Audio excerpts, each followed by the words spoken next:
Greetings, everybody. We are Crit Cats, and we are back with our Monday descent into Avernus.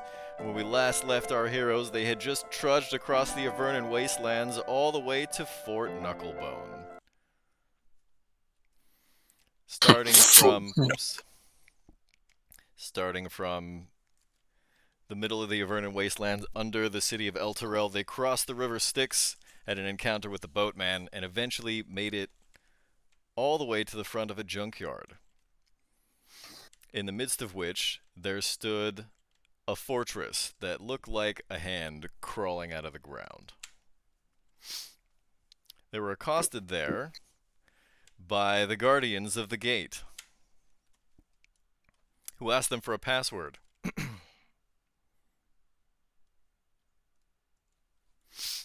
But of course there was no password, and the heroes all swiftly became the object of ridicule. And that's where we find ourselves. Go ahead and place your tokens to the west of Fort Knucklebone, next to Lulu somewhere, in front of the gate.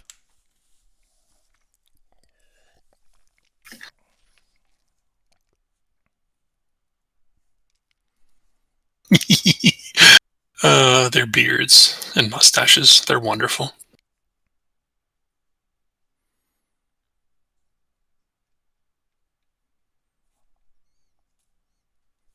Sorry, I was looking for something. Ooh, our favorite. In any case, the very large infernal iron gate comes down. And I gotta zoom out just here a little bit. 1 second for polygon reveal. Polygon reveal.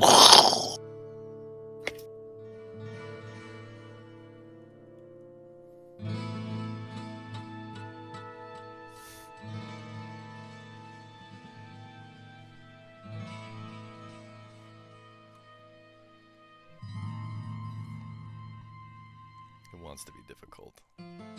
I think you're just drawing. Oh my goodness. What are you... We can draw pretty killing me, lines polygon too. reveal. Ooh, are we gonna have a drawing party? There we go.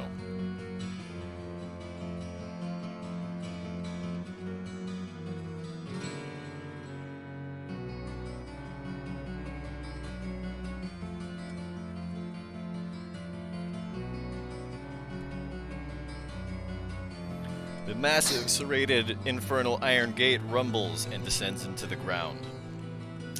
Now, the sea of Nuparibos seems to be closing in. They're still about half a mile behind you, but they are gaining ground. I think it's best if we get inside. Yeah, well, how do we do that? The gate in front of you is open now. Yeah, they said they were going to let us in. Oh, I'll go ahead You guys and... are just Nice, the standing gate on was top open. of it.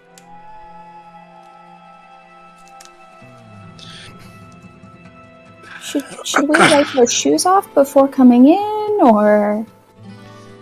You can very clearly see that all these red caps have very large, very heavy metal boots.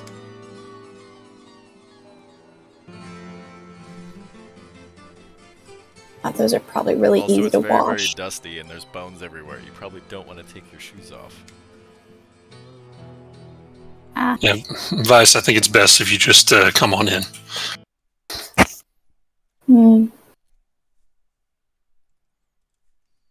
I might do that.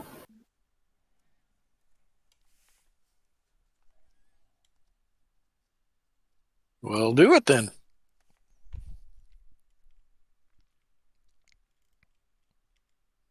Okay. Oh, shoot. Sorry.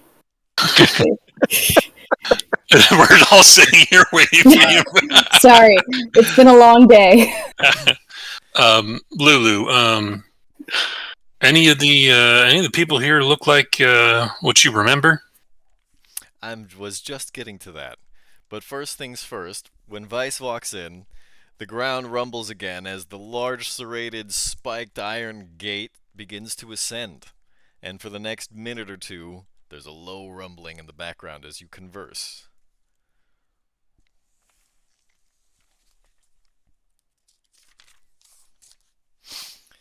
The area enclosed by the rampart is littered with trash and mechanical parts, some put together in a way that resemble a vehicle.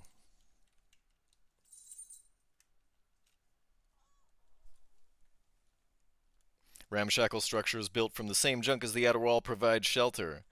A small platoon of fey creatures mills about, all looking like feral gnomes.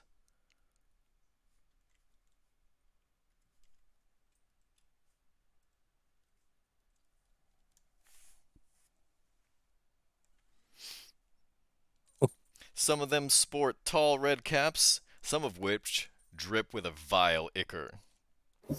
A pair of Kenku examine one of the strange vehicles, chattering to each other in high-pitched squawks.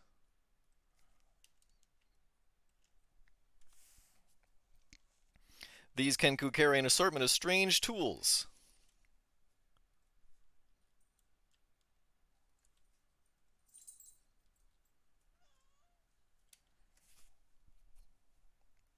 When they see you, they turn and stare in wonder.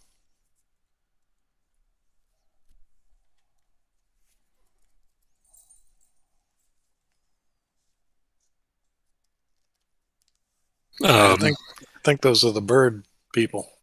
Yeah, Lulu, do these bird people look familiar? Before anyone can act or say or do anything else, one of the Kenku squawks. He first makes a motion as if to tell you to remain where you are. And then, very strangely, in what sounds like 3 different voices, this Kenku says, "What a deal! Patience is a virtue. Can't keep the boss waiting." And then skitters off.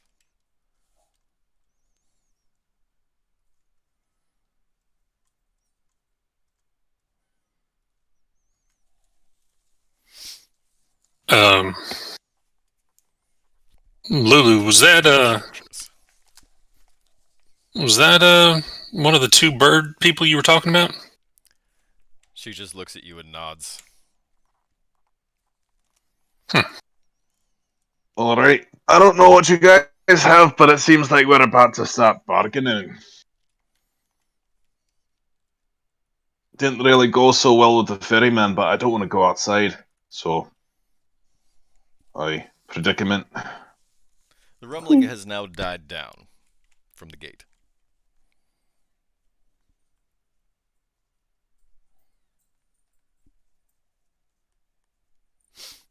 Moments later, the Kenku returns.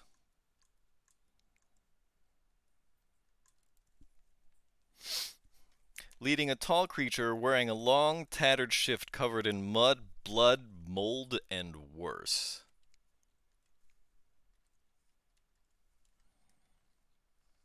Ew. What the?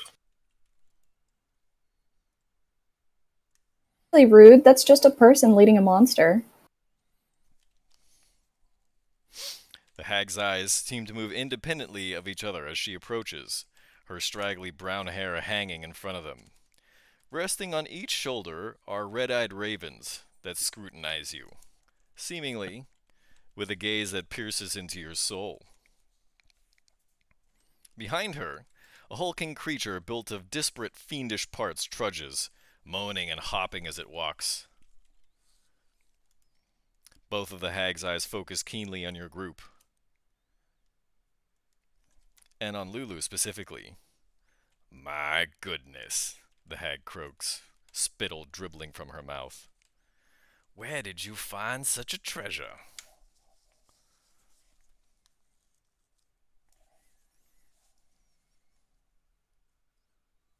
This one was a gift to us. This one's not for sale, sadly. Why, I would never think to buy such a majestic creature. Do you know who this is?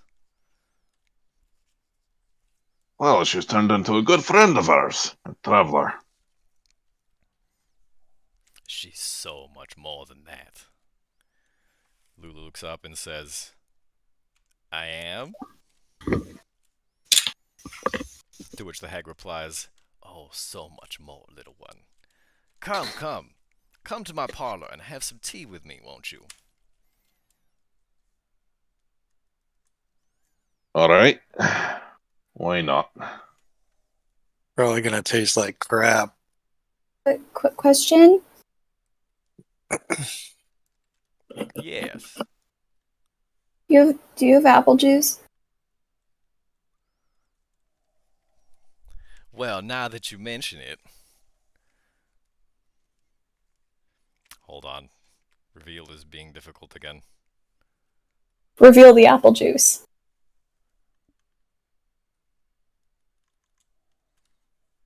Didn't work again. I don't know why.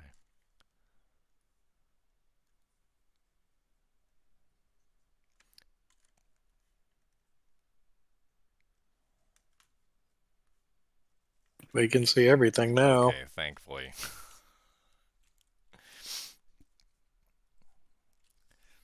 As if on command, Mad Maggie... I spoiled it. The hag reaches into one of her sleeves and pulls out an apple and hands it to Lulu, who very quickly crunches it. And as she does, a little bit of apple juice kind of sprays out into the air. And everyone smells it.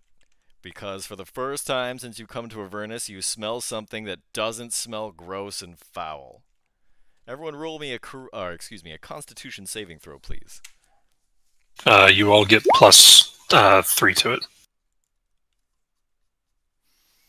The DC is going to be very high. I think regardless of what Vice rolls, she's just going to immediately start sobbing. Ooh. Vice actually Wow. makes a save. She's still crying uncontrollably, but the first good thing she smells in hell, and it's apple juice. Of course it is. Okay, everybody else salivates uncontrollably, and it hurts.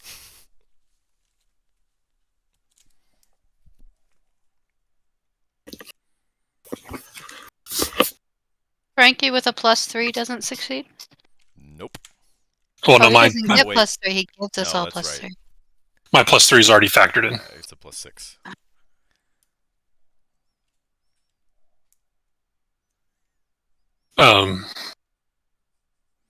At that point, the hag starts to gently brush Lulu's mane and urges her very large companion back into the inner compound and begins to walk off with Lulu. I'm sorry. Excuse me for a moment. Yes. Come in, have some tea. Oh, okay. Lulu, are you okay? Lulu's still crunching on the apple. I'm gonna sit by this guy.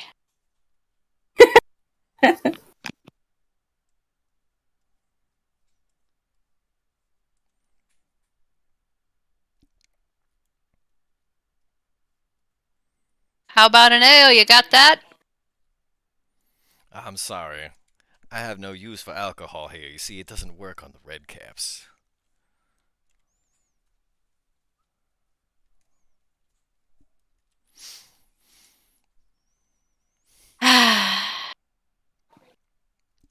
She retreats into a small tent, a small pavilion, which kind of flaps closed behind her.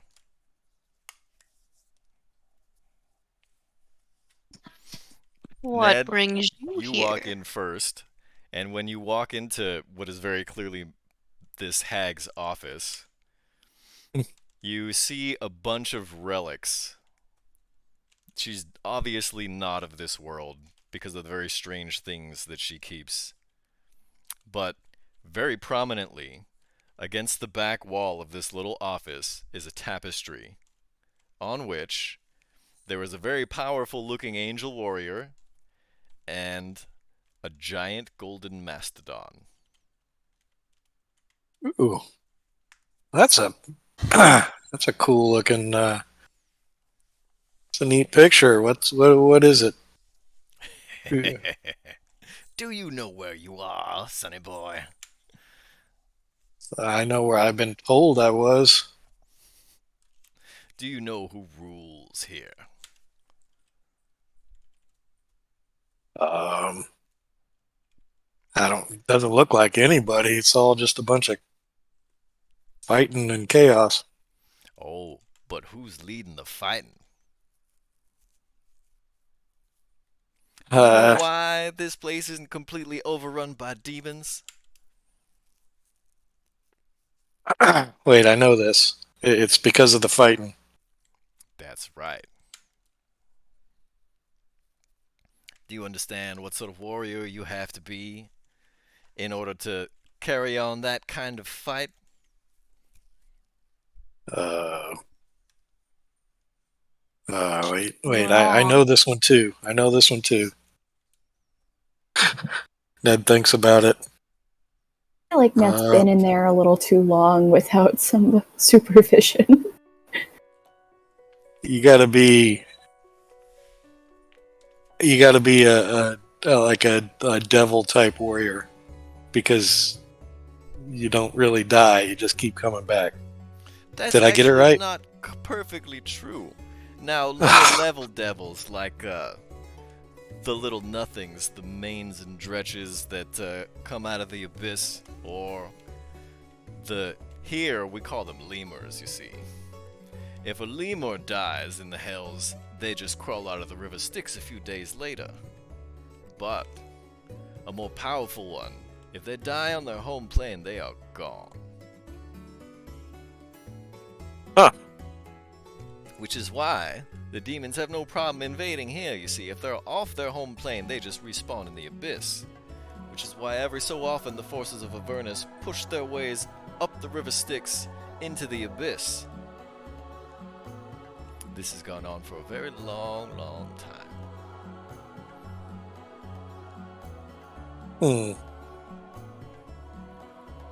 Interesting. Hey, so say someone had made a deal with the devil. Do you have any way of getting out of a contract like that?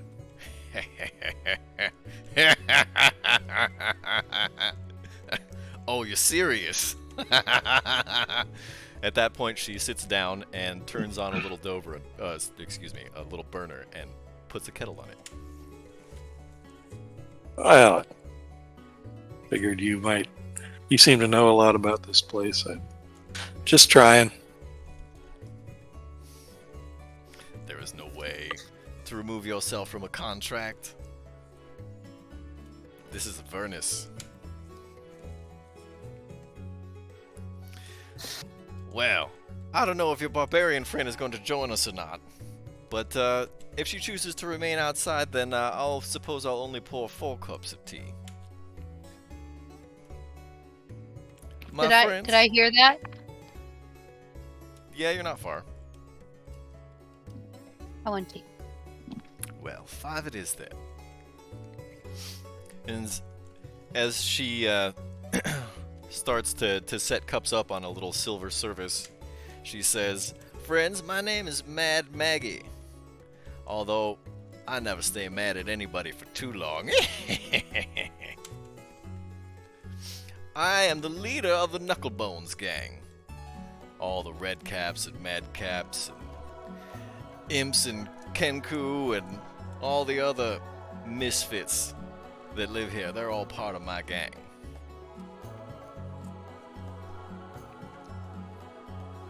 Around then, All right. the water boils, and she starts to pour tea. Can we get a good look at the tapestry that Ned was looking at Yes. before? Like I said before, it depicts an angel warrior with a very large, very bright sword. Something that's obviously of celestial make. And her steed is a golden mastodon, a giant, very strong, very proud creature. Would we know who this is? From conversations with Lulu, I imagine so. Also, if you look around the room, you find all kinds of relics. But all the ones on the back wall are somehow related to Zariel. Or to Lulu.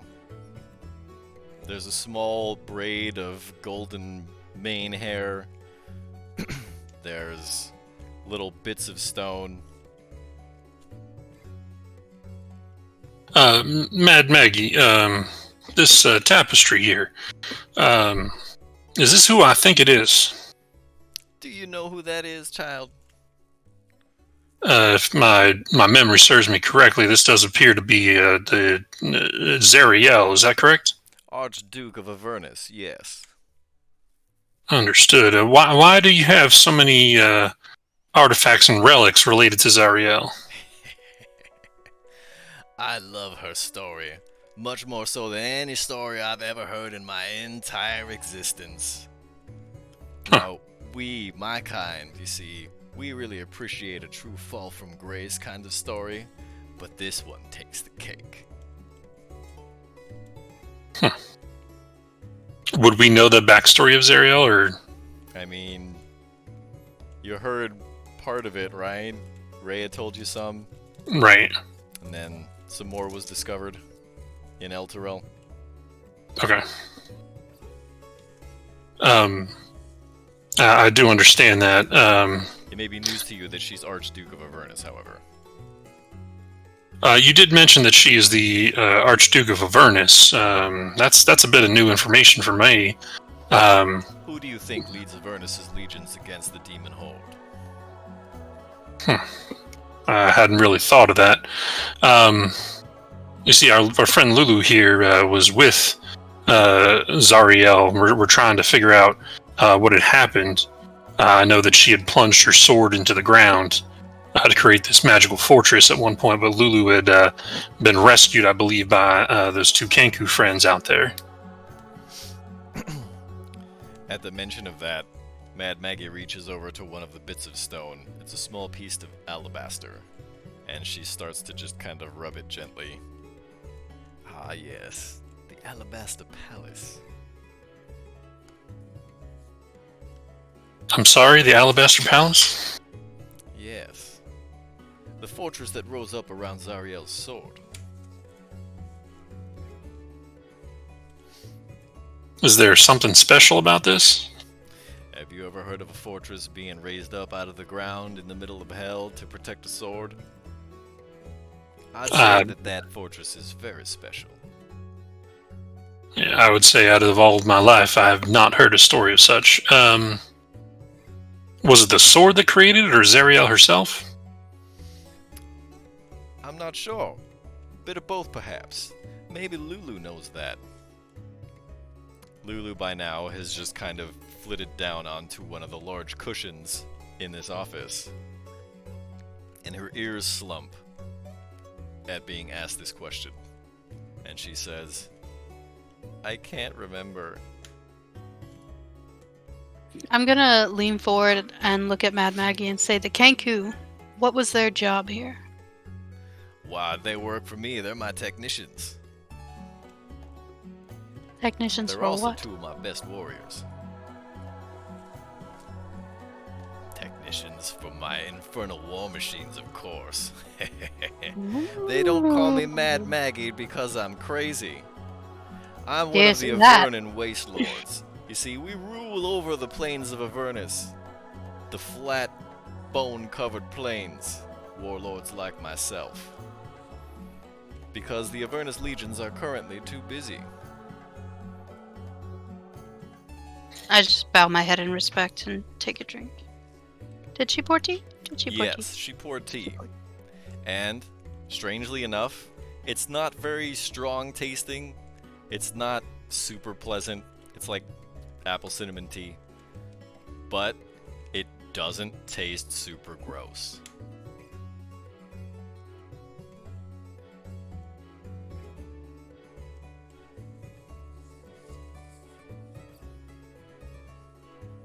Yeah, for now, Vargas is just gonna like pretend to drink while like watching the others. As an experiment, I'd anything like to. Sorry, Vargas. Do we have whiskey left still? Sure. like to pour some of my whiskey out of my flask into this tea and see if it makes the whiskey It not tastes taste terrible? terrible now. That's okay. I'm still gonna drink it. Mad Maggie turns around and says, "Oh, I appreciate the point of view, child, but this tea is special. I do a favor for Mahadi from time to time, and so I can get some rarities here on Avernus, like that apple that Lulu ate." And she turns her attention to Lulu and says, "Now don't you worry. We can refresh those memories. We can figure out what's gotten locked away and what's been washed away by the river. Would you like that?"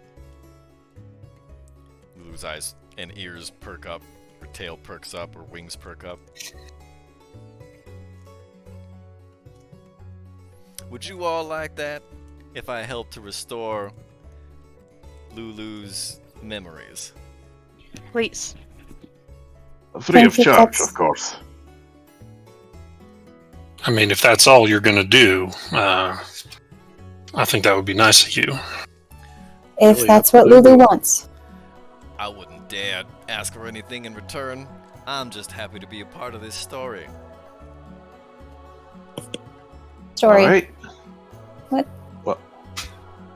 What story? What are you talking about?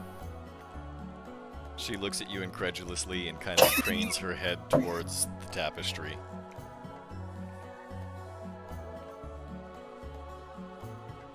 I just sip my tea very slowly.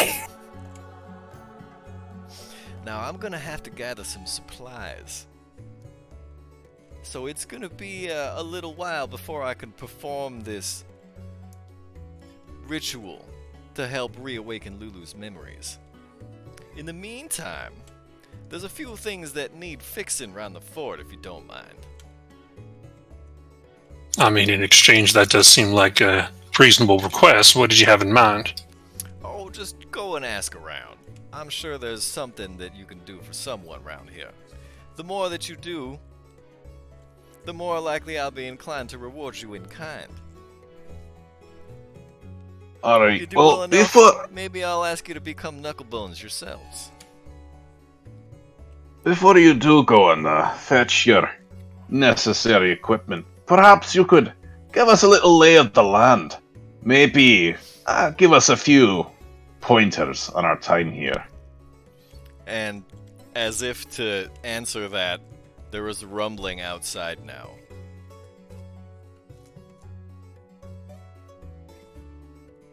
Rumbling outside of the fort? Outside of the fort. Okay. In the direction that you came. I'm gonna peek out and immediately check for bugs. There are no bugs. Oh, thank God. However, the sky seems to be a little darker in that direction. Ooh.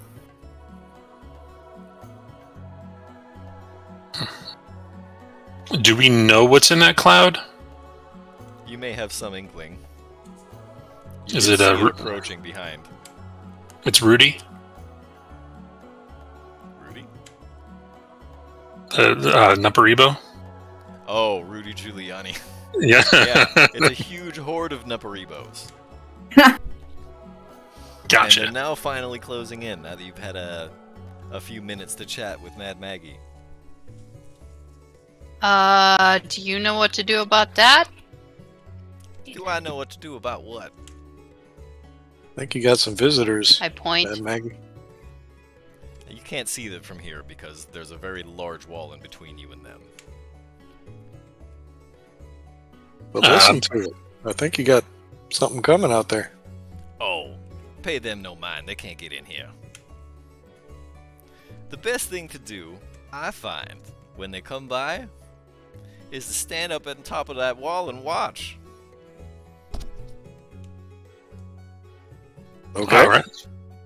I do appreciate it. About how long do you need to gather your surprise and prepare yourself to restore Lulu's memory? I'm not quite sure. I haven't taken stock of things of this nature in quite some time. Was there any assistance you need in gathering that information and those supplies? Not at present, but thank you. All I'll have right. someone come and fetch you when I'm finished. I've been standing next to Mickey this whole time. Has Mickey been making noises or anything like that? If he moves at all, if he shuffles, if he takes even a single step, he hops. Like when his right foot hits the ground, he hops and he moans. I'll look at him and go, Left foot, no problem. it seems like you got something wrong here with your right foot. Is everything okay?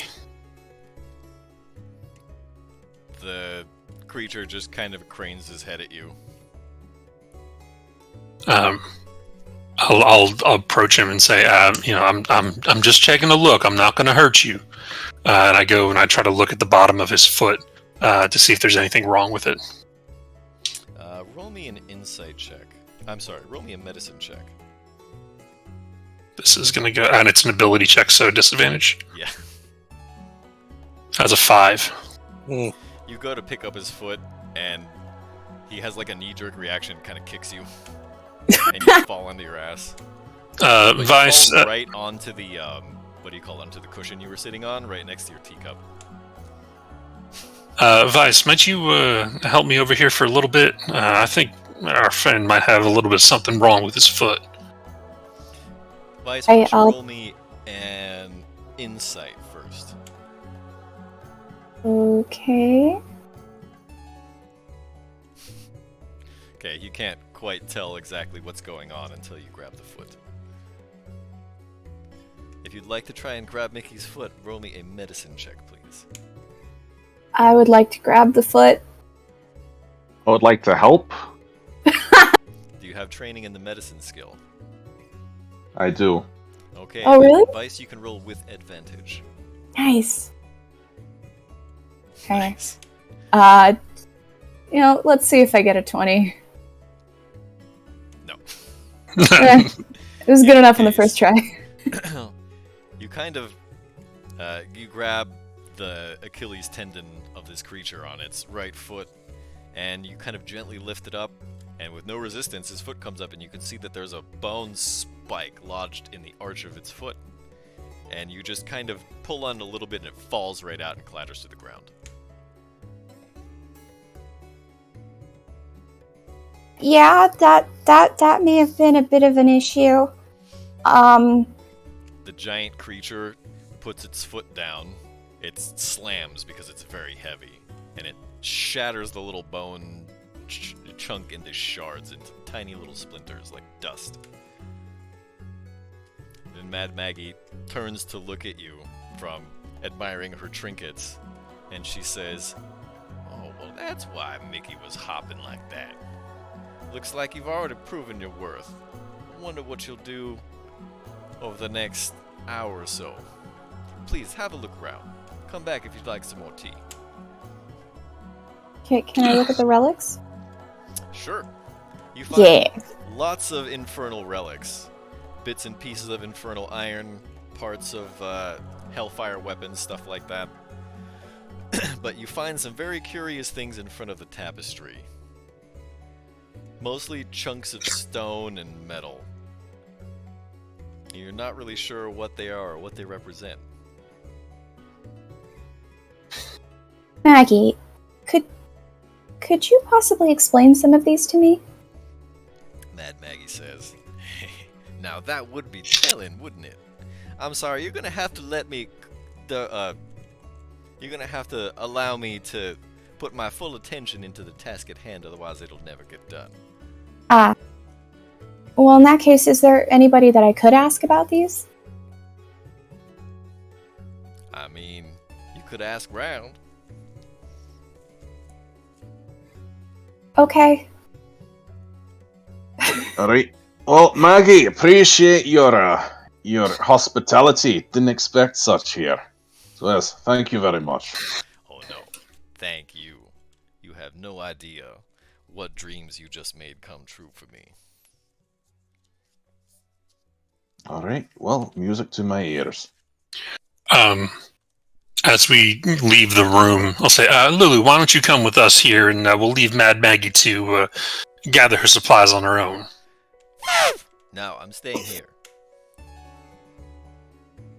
Are you sure?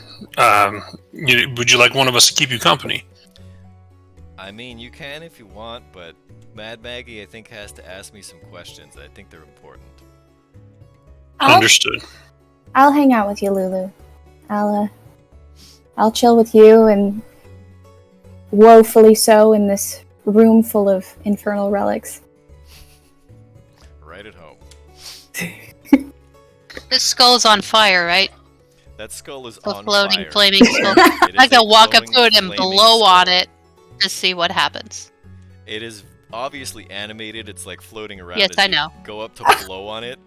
It moves away from you, and it blows fire on you. Roll me a dexterity saving throw. Okay.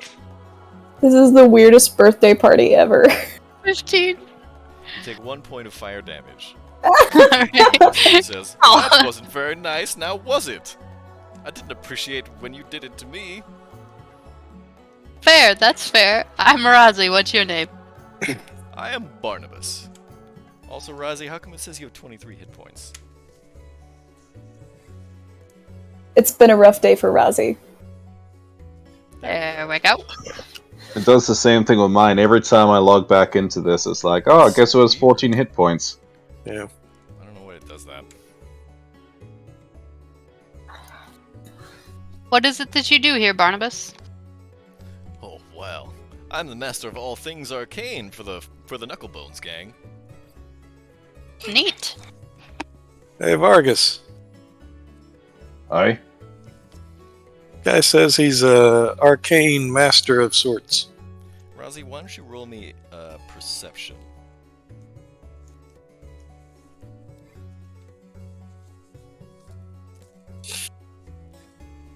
Nine. Don't quite notice. I mean, me and Ned are there. Would we? I mean, you haven't really talked to Barnabas yet, so... Let me introduce you to my friend Vargas. He knows a bit about magic himself. Oh, is that Aye. so? You're a Well, you practitioner know. of the arcane arts. Indeed. Been a practitioner for many years. Is there something I could help you with? Oh, well, there's nothing in particular. Why don't you roll me a perception check? Okay, good old perception. With disadvantage. Oh, With yes. disadvantage. Way to go, Frankie.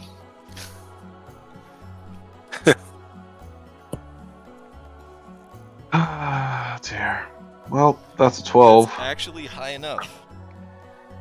So you notice, as Barnabas is speaking, there is just the slightest hint of a little bit of whistle when he talks. And that's because one of his teeth is missing.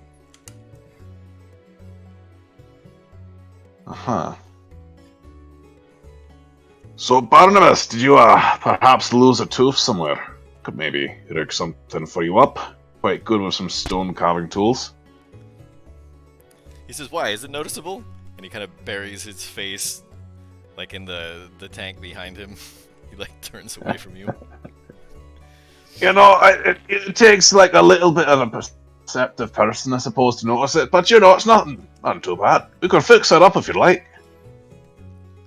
No, I want my tooth back. But, one of those absurd creatures stole it from me. Now, when you say absurd, to me, my perception of absurd and yours might be a little different, so you might be a little more specific. The funny little things with the red hats. Ah, right. You mean... I can help with this. I'm gonna walk over and just grab this little guy, pick him up by the neck, and start shaking him and asking him where the tooth is. Okay.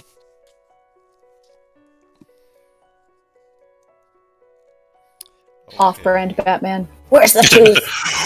Where is he? Where is it? Full Christian Bale.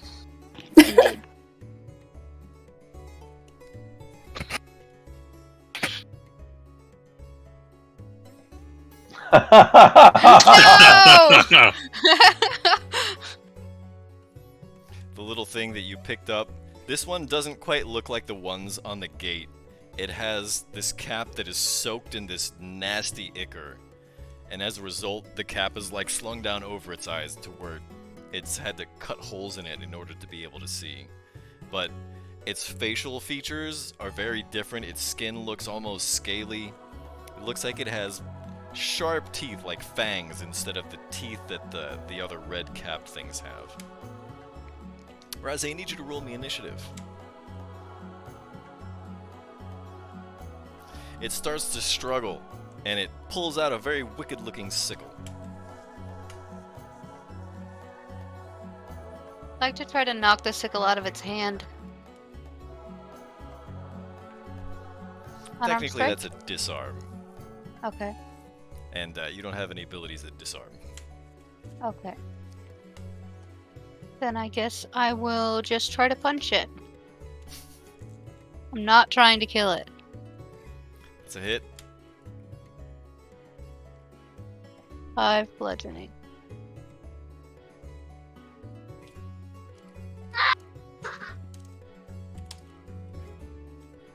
You sock it good right across the face, and it loses one of its teeth. We found. At that point,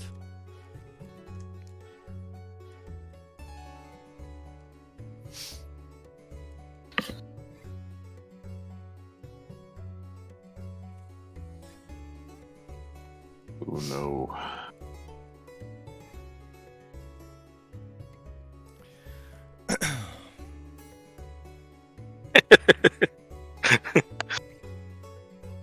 At that point, a need- sinking feeling of dread. I need Razi to make a dexterity saving throw.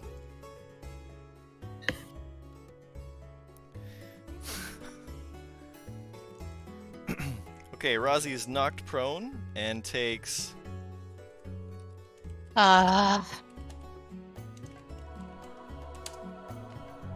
22 bludgeoning damage as Oh. another one of the gross capped looking creatures runs up and drop kicks you right in the solar plexus. It knocks you over and knocks the wind out of you. Well, Pierre! Can I get involved? When they're done, yes. When they're done.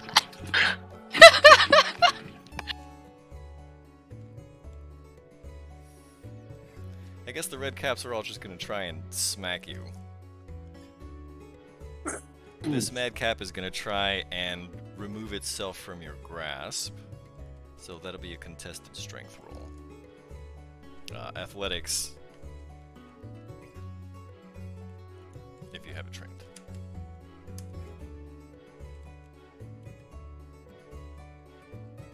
That means it breaks out, I think.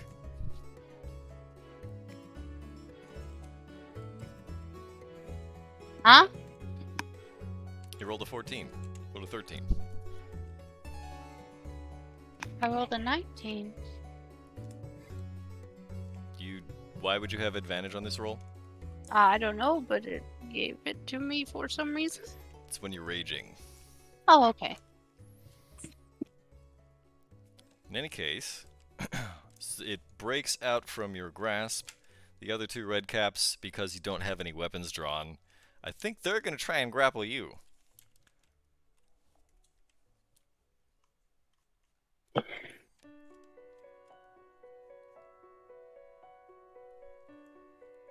That's an 8.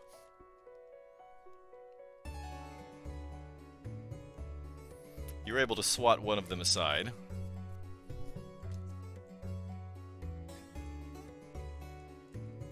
You're able to swat them both aside. So you picked one of these random things up and started to shake it and was like, "Where's the tooth?" And it started to squirm and struggle. And so you punched it in the face and knocked out one of its teeth. Then one of its friends ran up and kicked you in the stomach and knocked you over. At which point, two more of these creatures try to jump on you and like grab you by the arms and you just slap them away. And at this point, anybody else who'd like to roll initiative? Nad, Vargas, Francis, Vice? You may do so. Would I need to be in the initiative order to just do anything?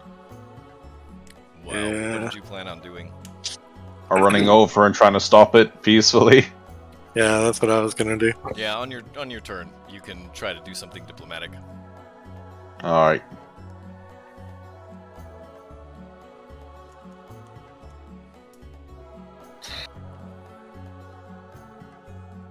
I don't think I'm in this one. I think I'm just chilling in the tent. Okay. Then that brings it to Ned at the top of the round. Oh, whoa, whoa, whoa, whoa, whoa, whoa! Everybody, cool down.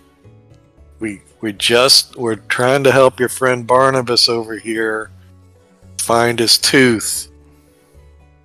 As a matter of fact, I'll make a deal with you. Okay, that's about 6 seconds. Why don't you roll me, let's call that a persuasion, shall we?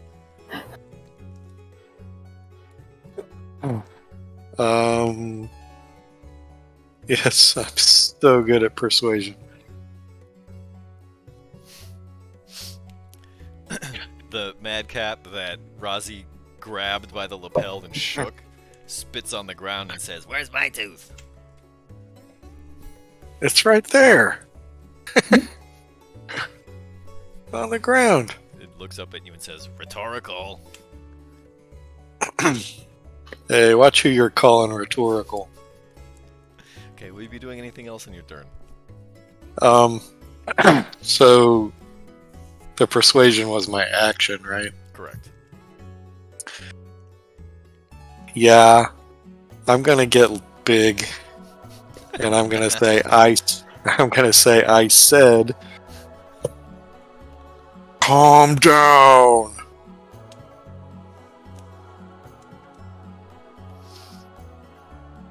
All right, you grow Okay. large, but I think you're gonna need.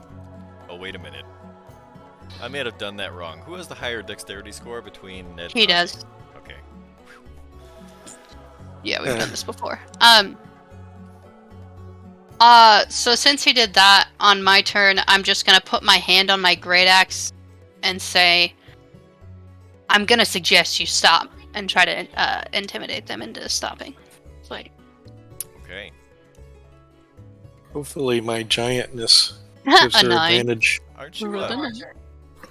You're a half orc, right? Don't you like always have advantage on intimidation I- checks or something? You know, that seems accurate.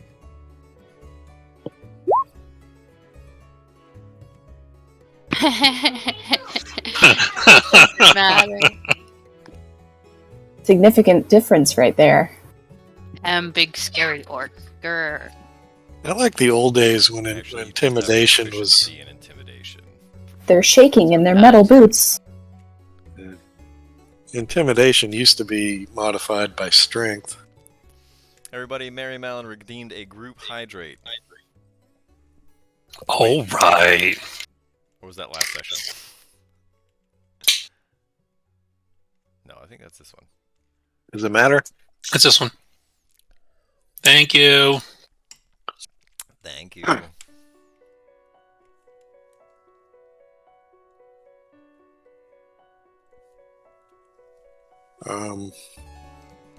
So you brandish your great axe menacingly, and the madcap balls up his fist and says, "I'm gonna knock out one of your teeth."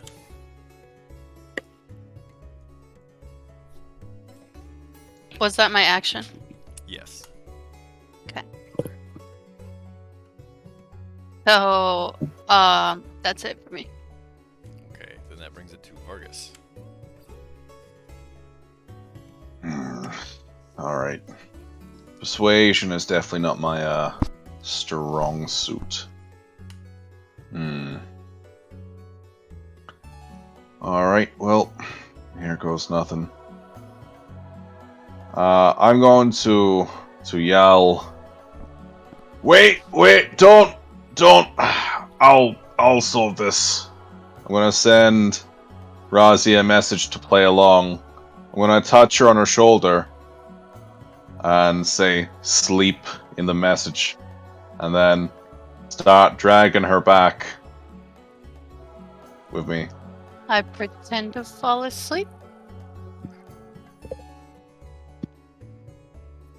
This happens sometimes. Don't worry about it. Like, it's all taken care of. We'll take care of the Only a deception punishment. check. Yeah, persuasion's not good. Deception's not better. Of course. This happens all the time. How many single digits are we going to roll tonight? I know, weird rules tonight. We're going to Dang, roll dang. double digits of single digits. You hear Oh, wait, the madcap, the one that got shook, mumble, "Hey, it's gonna be easy to knock out her teeth now."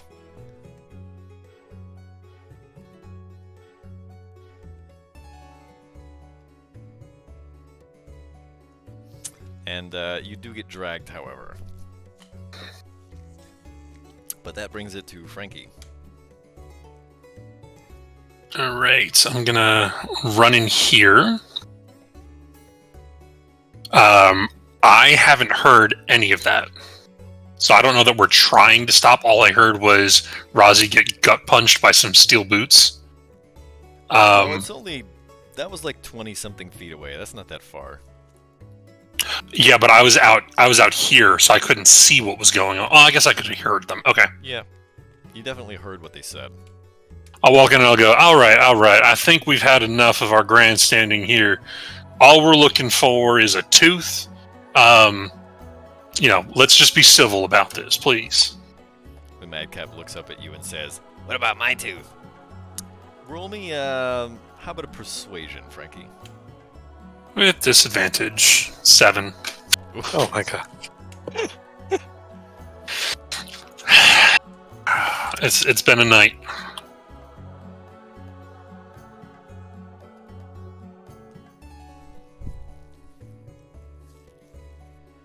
I want to say that because he asked you for a specific response, I'm going to allow you to rebut. Only when you someone who's good at healing. Because he's asking about where his tooth Back in, was. bro. Do I know where the tooth is? I mean, you could look around for it. Yeah, I'll look around to see if I Actually, can wait, see. What's your passive perception? 9. I'm going to say if you want to kind of use your bonus action to scout around for it, you're going to see that it's freshly fallen onto the floor. It's hard to miss. All right, I'll reach down on the ground. I'll point down to the ground. And I'll say, "It looks like your tooth is sitting right there on the ground." That's what I told him. He says, "Rhetorical." I'm not liking these fuckers. Very out of character for Francis. Do I distantly hear the sound of my party member swearing? How loud do you say that, Francis? It's under my breath. It wouldn't be loud enough for her to hear. Damn it. She has a... What's your passive perception, Vice? Probably not as good as I wish it was. It's wisdom. Cleric should be pretty high. Yeah.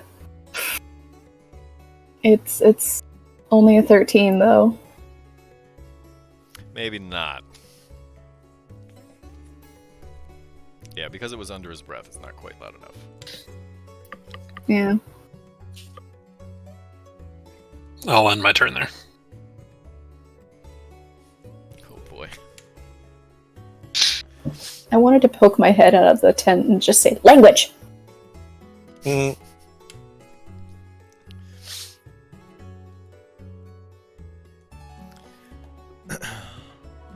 So the red cap next to Rozzy is going to try and punch her in the face. The one between me and her. Correct. And then I'm going to use my sentinel attack To do what? to attack him back. What's your armor class, Rozzy? 16. I use protection, so it's She's prone. Well, even with advantage, he misses, so... yeah, it's true. He, like, tries to punch her, and Vargas is, like, shaking her back and forth so you can't get a beat on her. As a reaction to that, can I stand up? You certainly can, but Francis's reaction is going to go first from the sentinel feet. Yeah. Attacks don't get disadvantage with exhaustion, right? Correct. Not at this level. All right. So it's a 13 to hit. You're just going to fucking bury into him with a greatsword. I would use like the butt end of the sword to try to hit him on the back of the head. Well, not trying to do damage, just trying to. So non-lethal damage. Yeah. Does a Okay. 13 hit? Oh. Actually, it does. Okay. 7th level. I now get to move half of my movement without provoking opportunity attacks. So I'm going to move here next to Razi. And shield Vargas from them. Can you post that ability? It's a relentless Avenger. Alright, your Oath of Vengeance. Mm-hmm.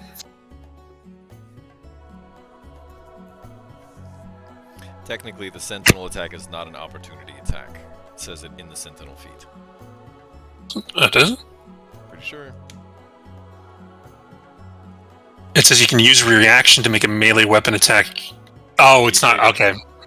Gotcha. Okay. Yeah, it's not an opportunity attack. Gotcha. I was reading the first part. When you hit a creature with an opportunity attack, its speed becomes 0. Never mind. Correct. Alright.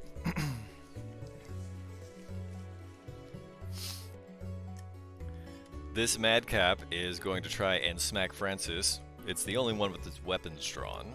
Or its weapon drawn. It's going to try and smack Frankie with its sickle. How about a 22? It hits. For 7 slashing. As it pokes you in the side.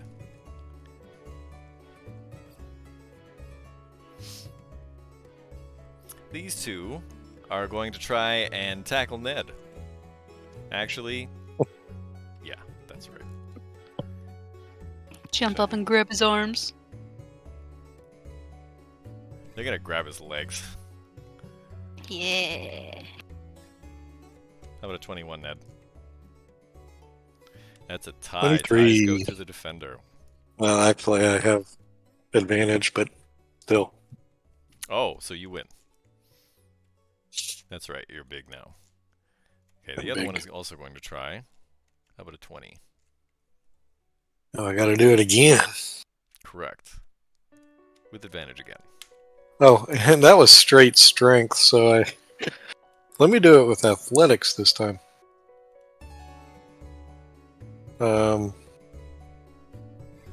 Actually, it's the same thing, plus 8. 22. Alright. They try to, they shoot in to try to grab your legs, and you just kind of kick them both off.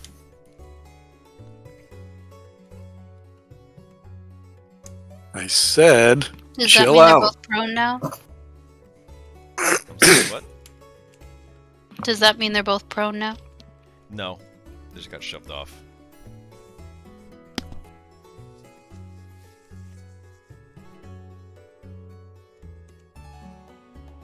Also, Razi, you are now standing. And that brings it back to the top of the round and Ned. You don't want to fight these guys. This is going to be terrible. Alright.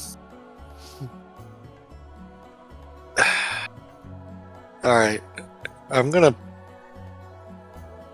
Well... This guy's on top of the tooth. So I can't pick up the tooth if this guy's on top of it, right? Yeah, you're gonna find it difficult. Because he's trying to wrestle with you right now. If only there was a move that could move other people away. They are size small. Yeah. Why don't I do this? Why don't I just charge right through them? Can I just charge right through them You since can they're all just move. small? Okay, one square at a time, please. Yeah, I mean, I that's what I'm saying. Just gonna My bull intention rush? is just to trample them, knocking them prone. I guess I don't know. No, they'll all undergo forced movement as a result of you bull rushing through them. Bowling pin maneuver. And then when I come back, I'm gonna pick up that tooth. Okay. And I'm going to hand the tooth to Frankie. Say, I don't know, do your thing, man. Heal that back into the guy's mouth. He keeps asking for his tooth.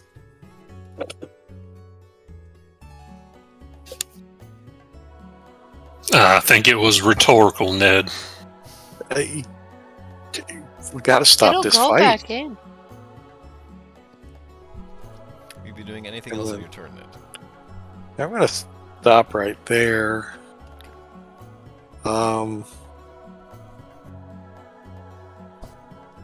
And that's it. Oh, no, that's not it. I'm going to say clearly, if you don't stop fighting, I'm going to hurt you in my big, mean, giant gnome voice. Okay. Let's call that an intimidate, shall we? Or oh,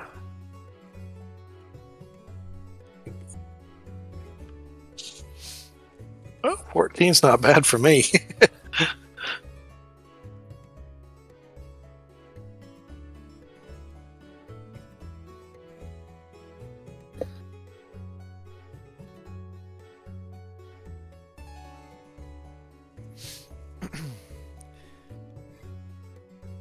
The two red caps don't really seem interested in fighting you.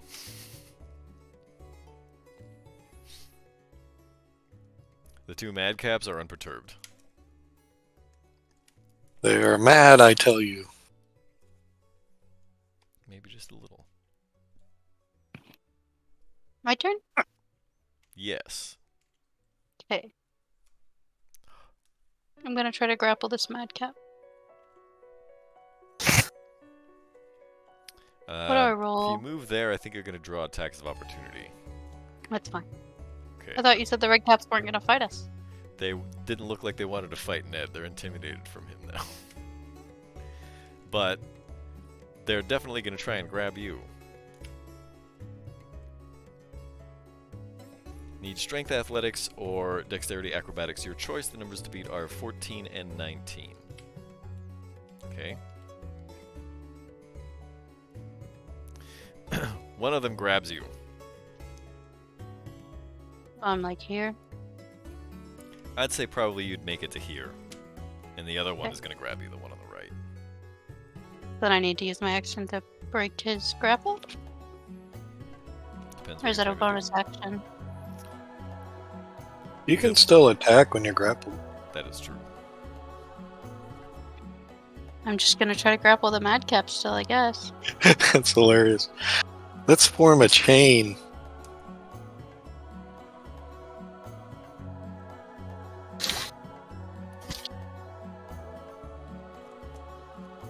You find it difficult to lay a hand on the madcap as it has its weapon drawn.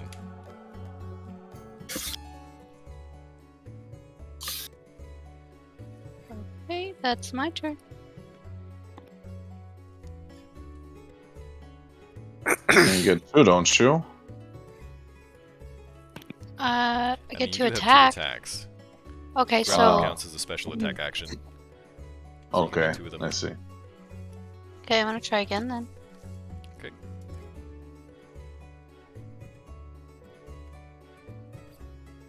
Ah. Every time you think you have a good avenue of attack to try to grab this little thing, it puts its wicked sickle in the way. And It's So- mad at you. that's it. Which of these two is the one that got their tooth knocked out. The southerly one. So when you get some vision on that one. Let's see.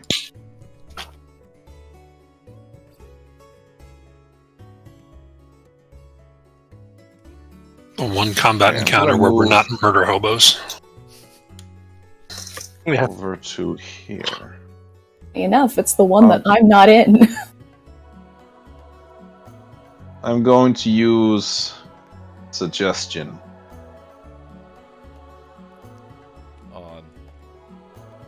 on that madcap that I could see. Can you post the spell literature, please? Yeah, sure.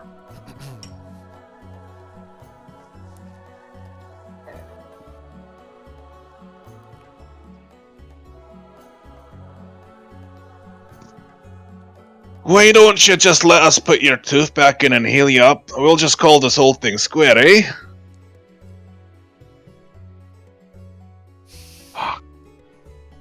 Weird rules well, tonight. yeah. The madcap spits on the ground. Oracle.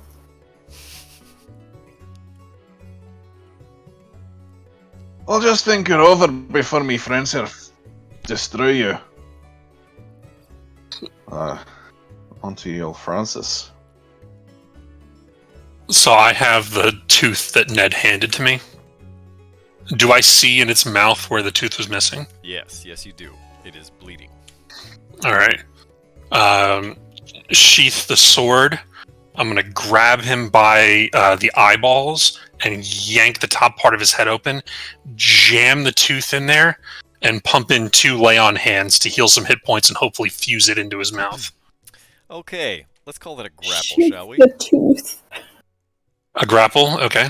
Yeah, let's call it a grapple. Forced healing. Number to beat is 15. You can 11. flat roll this because... Ah, shit. Yeah. Well, I'm going to try it again. Try again, yeah. You can flat But- roll this because it's kind of hesitating. It kind of wants its tooth back, but it doesn't think that you can do it. Jeez Louise. Hey, it worked. It kind of hesitates, and at the end, you kind of grab it, and you don't have to yank its head open. It just kind of opens its mouth a little bit, and you shove the tooth back in, and you lay on hands. And the madcap shies away for a second, rubs its jaw, and then pats its jaw. And then you see a very, very wicked grin cross this thing's face. Doesn't really have lips. So I look it in the face and I let go. And I say, now I fixed your tooth. I think it's about time we call this even and we stop fighting. What do you say? He looks down at his sickle and licks the blood off of it and sheathes it. That's the end of my turn. Business. This is our stronghold. This is our fortress.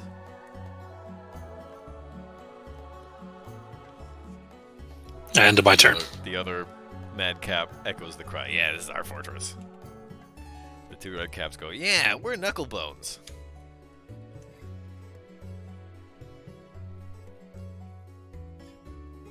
All right. Well, Now, we don't have to make any splinters, but never mind. Razi, please, just let's try to avoid that kind of conflict, alright? Just, that's maybe not the best place to start up. In my defense, he overreacted. I'll turn around to the other ones and say, now, have you all seen this tooth that we're looking for? I believe our friend Barnabas over there may have lost it, and we're just trying to return the tooth to him. They kind of look at each other and shrug. Oh, come on, man. Barnabas. This has gone far enough, right? They All look at right, each other. Barnabas. I don't know what you want me to do about it. I don't have the tooth. And they go back to working. Can you I was Could gonna you say, perhaps point? Vargas, go. All right, Barnabas, could you perhaps point us in the right direction at the one that has your tooth? Barnabas says, I'm not quite sure who has it, but I have it on good authority that they've been keeping it as a good luck charm, some of these ridiculous creatures. I don't quite know who has it at present. Do you have an idea of who had it at any point? I mean, I've seen a few of them with it from time to time. They carry it in a little leather pouch. And where do they have this leather pouch when they carry it? On their Your hip? guess is as good as mine. I haven't had hands in quite some time. Sure, but you said you've seen it on them. Where were they wearing it? I've seen them pass it back and forth every now and again. Alright. Well, I'll see what I can do. Guess I'll start looking around for someone who has a pouch. Yeah, How Ned's long do you Ned's spend going looking? up. I'm gonna spend 10 minutes going around the perimeter, kind of like looking over all the red caps. Ned, you were saying?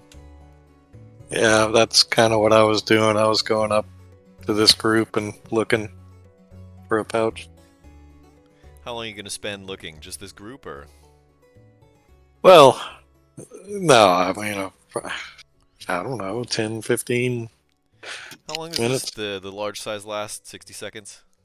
Yeah. I'll head out and take a look at this group down First here. things first, actually. As you approach this group, they kind of back up a little bit. One of them gets up on the turret.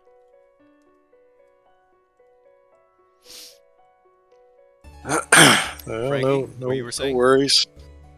I'm gonna be. I went to this group down here in the bottom right. Also looking for the pouches of whatever the description was. 10-15 minutes. Okay. Around this time, the rumbling starts to get louder as you're looking around, trying to spot a little leather pouch being passed in between red caps and mad caps.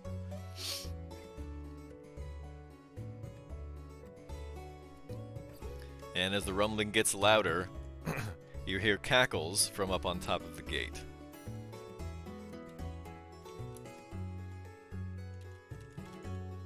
Can I climb up to watch? You most certainly can. Awesome.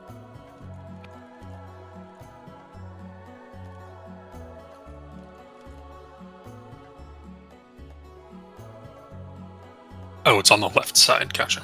Yeah, it's near the gate. They were following you. Where do you climb? Yeah, you definitely don't see anything from there, Ozzy.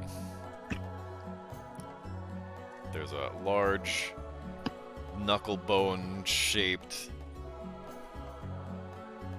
Can I go Rock to formation. a place where I know I would see it? Yeah, you can go to the west side of the fortress.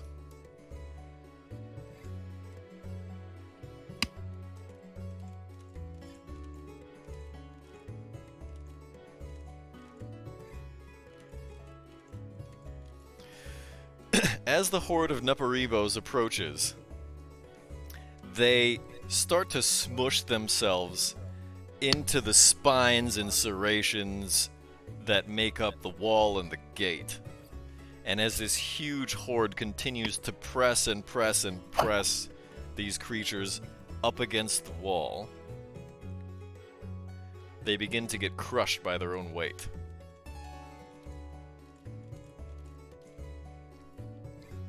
As they do so, they deflate, and they leave behind a very nasty pool of muck. They all die, one by one, getting crushed up against this wall without making any kind of sound, anything that's audible. And so for a few minutes, that happens. They're just kind of getting smushed up against the wall. Nasty.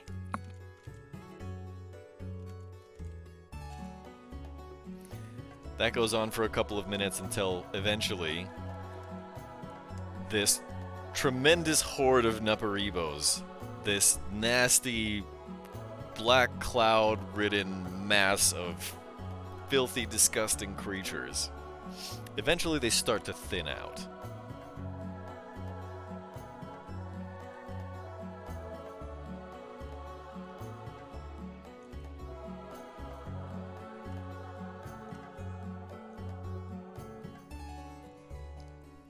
Until there's not enough of them to crush anything under their own weight. At which point, two very happy redcaps begin to turn their flamethrowers onto what remains of the Naparibo swarm. And the smell that remains after they get torched is like nothing that you've smelled in Avernus. It's disgusting.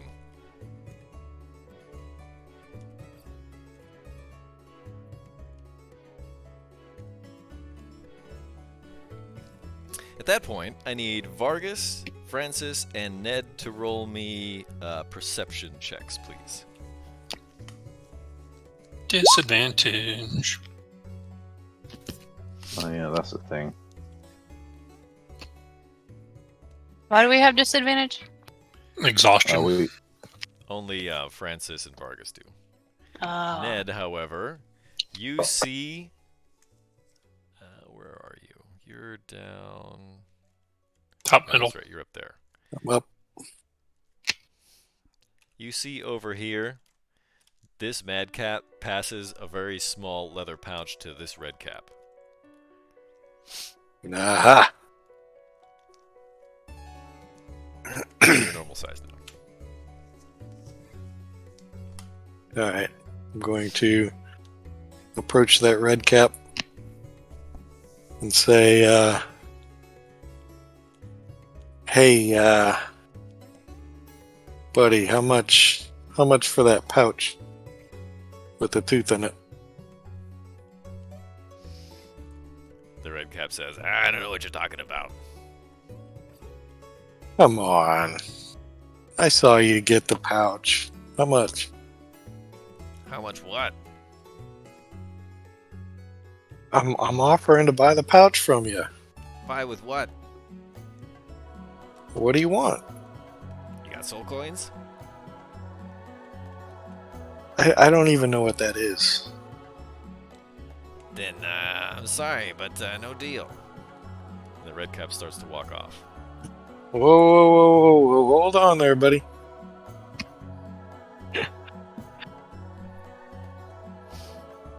This guy gonna let me squeeze around him? He is not. Oh no. He's gonna like stand in your way as you try to move past. And then the red cap hands off the pouch to another red cap, and he starts to move away. Alright, listen. How about we make a game of it? Or are you chicken? They look at each other. What's a chicken?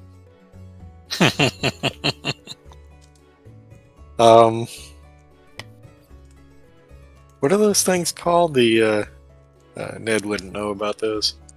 There's a demonic chicken type thing, isn't there? Well, Yes. anyway, Demon chickens. demon chickens. Yeah. As somebody who used to own chickens, if anything belongs in hell, it is chickens. Are you a coward? I'm challenging you to a game. I'm the one challenging you. You're walking away like you're a coward. You can't have our good luck charm. We're not betting it for anything. Listen, what makes it a good luck charm? Just a tooth. What makes anything a good luck charm? Ignorance? I feel like that's way too deep and philosophical for Ned to say that. No. I think everyone in that interaction takes 1 point of psychic damage just from not understanding, including Ned. So you're saying that's a good luck charm just because you want it to be a good luck charm?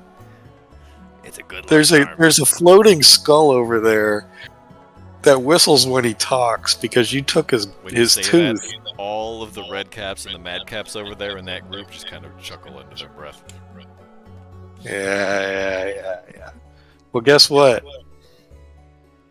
He told me that he's just gaining power until he can take over your dreams, and you'll never have good dreams again. What? I think I'm getting it. Well, yeah, there's a little echo. Well, that's what he told me because you took his tooth. They all draw their sickles and they start to walk off.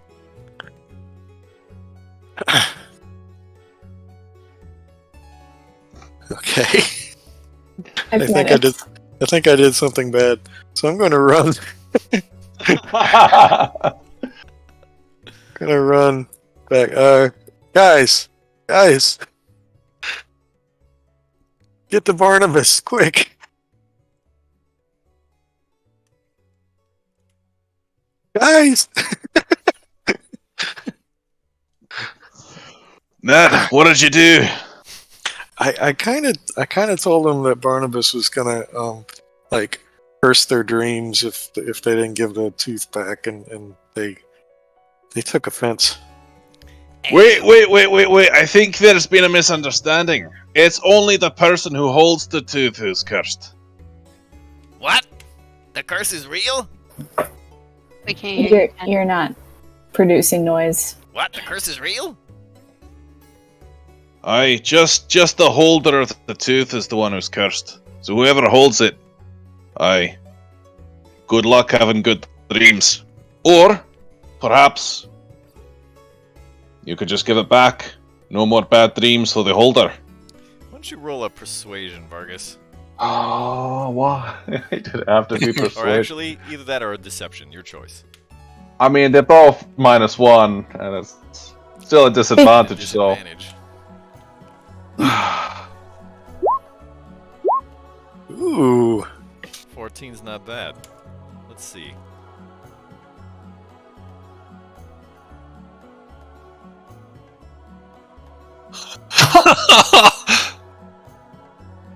I am flabbergasted. There are those two assholes in the back who just know that we're full They of all shit. kind of look at each other like, they're really not sure what to do right now.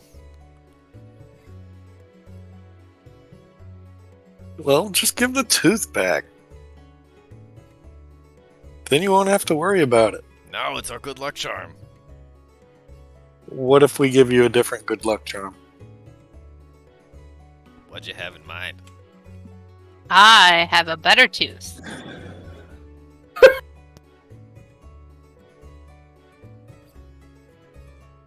I What do pulled we the have in dragon mind? fang out of my pouch. Oh, snap. Hold it up to them.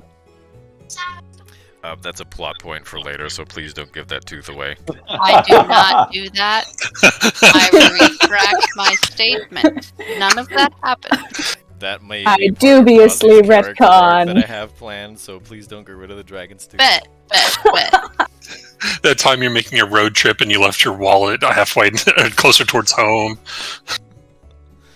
I look around and see if any of my party members are reaching for anything. I'm standing. Francis, why don't you tell them about that torch from that hero that you have? I'm standing behind it. Do I see the pouch being handed between any of them? You do not. Okay. Actually, if you want to take an action to look for it, because they're not trying to be subtle right now, go ahead and roll me a perception check. 8. My passive perception is better. What's your passive perception? 9. Still not good enough. Yeah, Francis isn't. So, yeah, that torch would be good, but I got a surefire good luck charm, and I pull out my flute. And I say, we got this off of a satyr that was trying to sleep with a devil woman. Ned, you can't give away the lucky flute. But it's Barnabas needs his tooth, though. I know it's a one-of-a-kind flute, but Barnabas needs his tooth. Are you talking about the flute that you got at Van Thamper Villa? Are you? Yes, we are running game on these bitches. It's just a flute I had because I'm proficient in flute. Okay, so not the one you got at Van Thamper Villa. No, Okay. no, just my regular flute. Okay. It then is in that just- case, I need you to roll me either a persuasion or deception, your choice. Since I'm How about- participating, can I assist? Do you have How training about in either if of I- those skills? Let me check. I And think What persuasion. if I mean, I'm proficient in both. Ned, are you proficient in either of those skills? I am not? Unfortunately, that does not Oh, quite I satisfy the can't then. criteria. However, Razi, you can roll your own roll, maybe. For persuasion? Correct. So I need a persuasion from the both of you.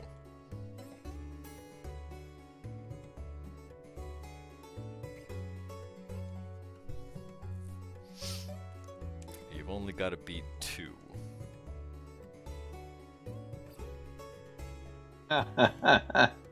There's that one stickler. That one guy. Probably the same one that rolled the nat 20. 50-50 chance.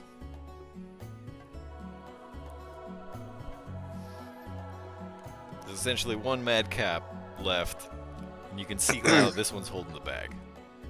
And he says, "No, you're not getting it. Not for some stupid flute. It's not even real." You weren't there. He was pretty lucky until one of us managed to get it off of him. That wasn't so easy, but you know, it would be such a shame to give it away. I mean, we wouldn't even be really getting anything. It would be helping our friend Barnabas here, but it just seems like such a waste. Do you know how rare it is to get a float like this? Okay, Vargas, how about you roll me a persuasion or deception, your choice. At disadvantage, yeah. Let's do it.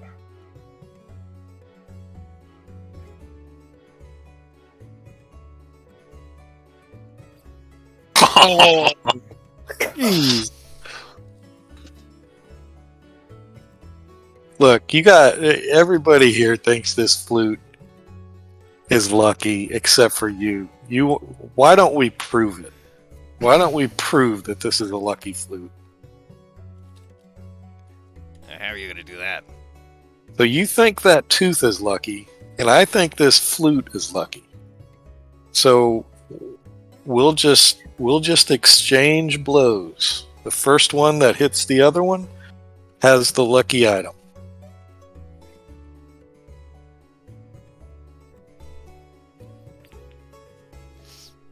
The madcap cranes its head at you and says, "What?" Yeah, come on. Just one fist against your fist. First one to connect on a hit. That's the one with the lucky item. The red cap or the madcap runs over and tries to punch you in the face and misses. Hold on one second. Is this thing a humanoid? I don't know. Is it? Well, we would have been around Yes. it for a little while now. Would it Don't be know classified whether or as? not they're humanoids. All right. As I see it running over and it's about to land the punch, I cast Hold Person. It is ineffective. Bastard. Please mark the spell slot. Yep, I did. That hits. And you knock the madcap on its ass. See? Flute lucky, tooth not. The madcap looks up at you and swipes the flute and drops the little pouch on the floor and runs. That's a smart little whatever you are.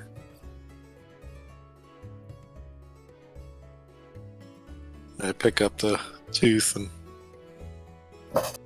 I would hand this to you, Barnabas, but you don't have hands. Barnabas says, I am a master of the arcane. And at that point, a spectral hand takes the drawstring and pulls it, and takes the tooth and inserts it back into his face. Excellent. Couldn't I'm you gonna have just send done Ned a that message. when you saw the pouch before? It's not quite that easy. They're very slippery, those things. Hey. Alright, So so if you're a no. master of the arcane, why don't you just zap them in the butt next time they bully you like that? There are far too many of them. Perhaps I could down a few, yes, perhaps scores even, but there are a lot of those little things. Alright, well, remind me and Razi to tell you about some of the traps we set up. We had a little problem with some bullies back in the day. Our traps did the trick. The problem did not persist. Fair enough, that does sound like a rousing tale. And at that point, I think we're going to take our first regularly scheduled break of the evening, everybody. We're just a little bit over time. It is now 6:38 here on the West Coast, 9:38 for all of you East Coasters.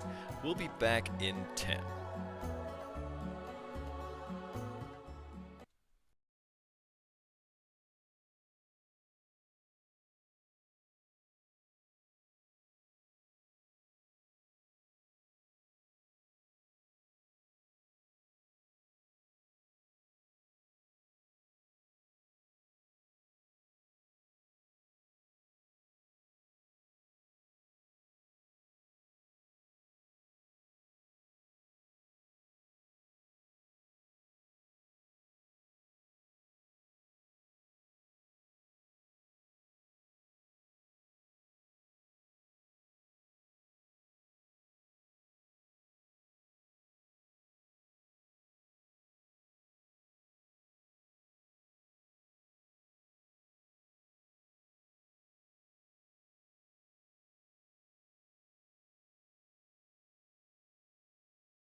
Greetings, everybody. We're back from break.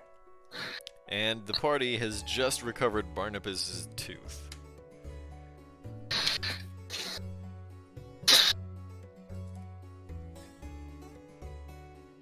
Very important. Are all of these fingers here in the hand, are they open, like we can walk out the fingertips here? Or do we have to walk out the doors that are on either end? This Oh my one, god, it is a hand. This one, the one that you're standing in, Francis, that one is open. The rest end in, like, little bays that they're working on machinery in. There's Okay. also an exit here and here. Gotcha. I'll Alright. exit. Look at these little guys. Francis, when you walk out that door, you very clearly see a very, very large war machine. But it seems to be missing something. Part of its body is gone. I'll walk over to the red cap that's standing next to it. Say, quite the machine you got here. Tormentor class. Ah, yes, of course, Torment. Looks like there appears to be something missing here. It's missing a big piece of armor. We're gonna have to find one before we can put it back together. Need some help looking for that? He just looks at you incredulously and says, "You have a 50-ton armor plate in your pants?" Wouldn't you like to know? No. I don't know. I might be able to help you look around here a little bit, unless you've already scoured the whole. There's nothing Whole around yard. here. We have to go and find a big armor plate before this thing can be operational again. Where would you normally look for something like this? Scrap heap. Battle site. This is Avernus. Okay. Did we pass by anything on our way here that would look like Nothing. something that he would need? Okay. Ned, you approach two imps. They're Uh-oh. standing around by a boiler. Hey, you guys are a little different than the other little things around here. They puff up just a little bit and flap their wings. No, not that being small is weak. I mean, look at me. They look at each I'm other a and giant. shrug. So what are you guys doing? We're taking a break right now. Cool. Yeah. Taking a break. What do you normally do? Whatever Mad Maggie tells us to do. What's your names? I'm Pins and this is Needles.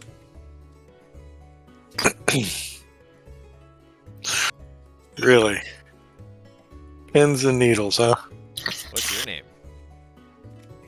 My name's Ned. I'm a giant. They look at each other and they kind of cover their faces as they chuckle. Oh, you don't think I'm a giant? Never seen a giant that small before. I will bet you 1 soul coin that I am a giant. You got a soul coin? I'm not gonna need one, but you are. Let's see it first. What, the soul coin? Yeah.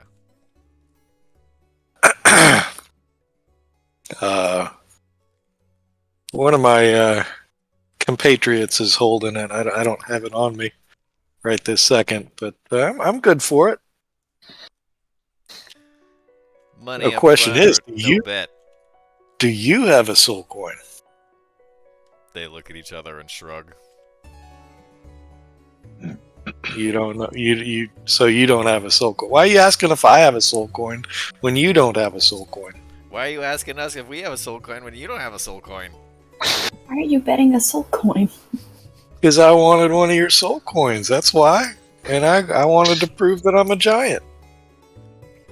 Well, we want soul coins too. Is that what you want? You want soul coins? Sure, they're valuable.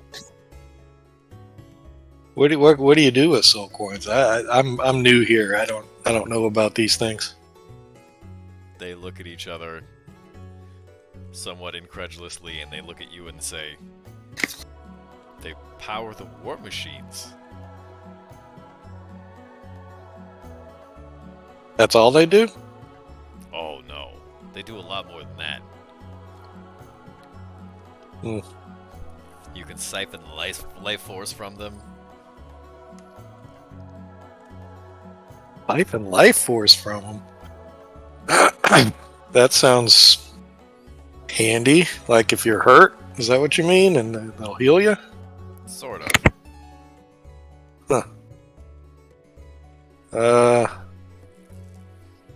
Yeah, I don't know about this stuff. I'm new here, like I said, but It's all right. um, You seem like you're all right. well, thank you. So you guys are devils, is that right? Again, they kind of puff up their chests a little bit, flap their wings just a little bit harder.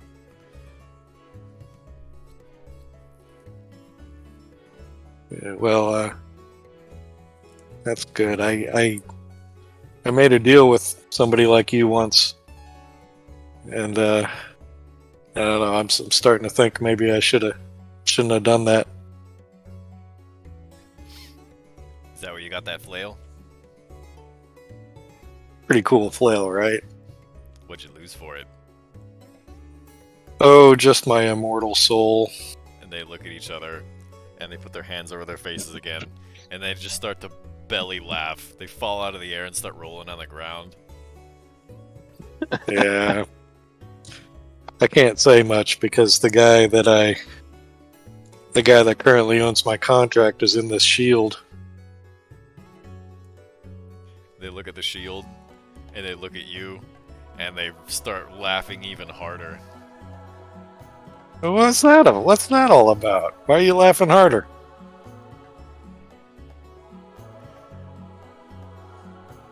After a while, the laughter dies down after like a full minute, and they say, "Oh boy. You're gonna find out. It's none of our business." And I whisper at the shield, "Psst, hey, I think these guys were making fun of you." You feel like whatever's inside the shield is face palming right now.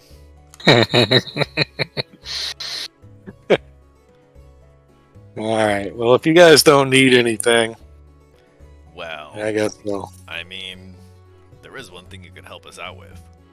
What's that? There's one of these red caps. I'm sorry, mad caps. These freaking guys. What do you do?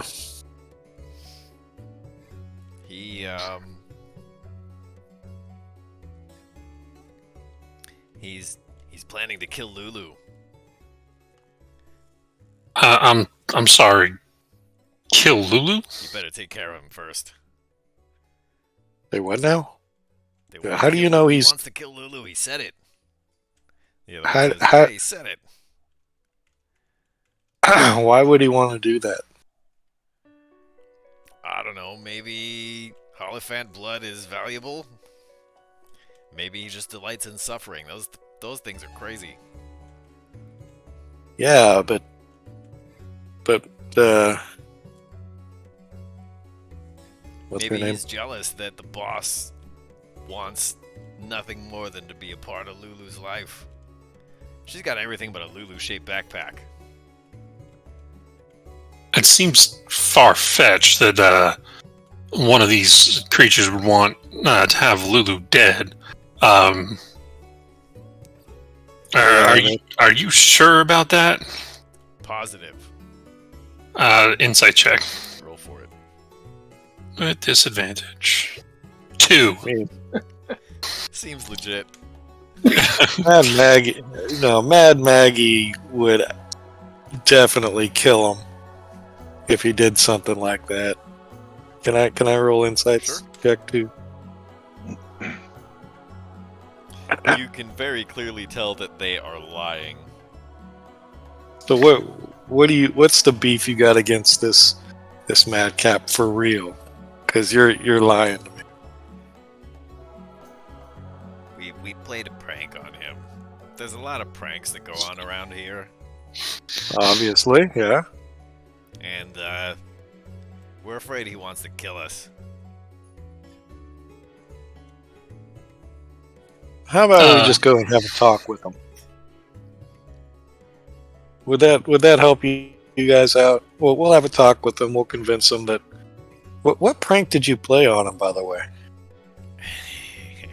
Maybe you could go and ask him yourself. Well, it must have been a pretty bad prank if he wants to kill you. I mean, he was stuck for about 3 days.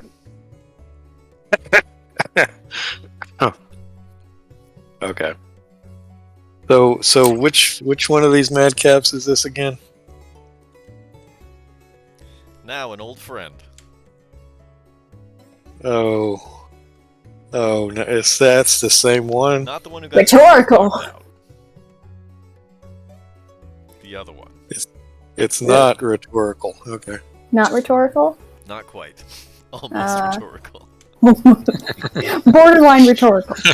A rhetorical adjacent. All right. Rhetorical-esque. If we go and have a chat with this guy and smooth things over, what's in it for me? You'll have our thanks. That's gotta be worth something. Oh boy. I don't know what you Thanks. want. I don't have any soul coins. All right. But if you ever get a soul coin, we're making that bet. Deal? We'll think about it. Yeah, we'll think about it. All right. Come on, Frankie. Hey, Rozzy, let's go talk to this Wazik guy. Oh, geez, you ran ahead. Yeah. I didn't want Ted to go is one excited. square at a time. All I figure is just the little legs going. Tick, tick, tick, tick, tick, tick. Turn before you swim. Looks like Wazik and this other red cap are working on a drainage pipe. Wazik, can we have a word, please? What do you want? I'm busy. And he continues to work.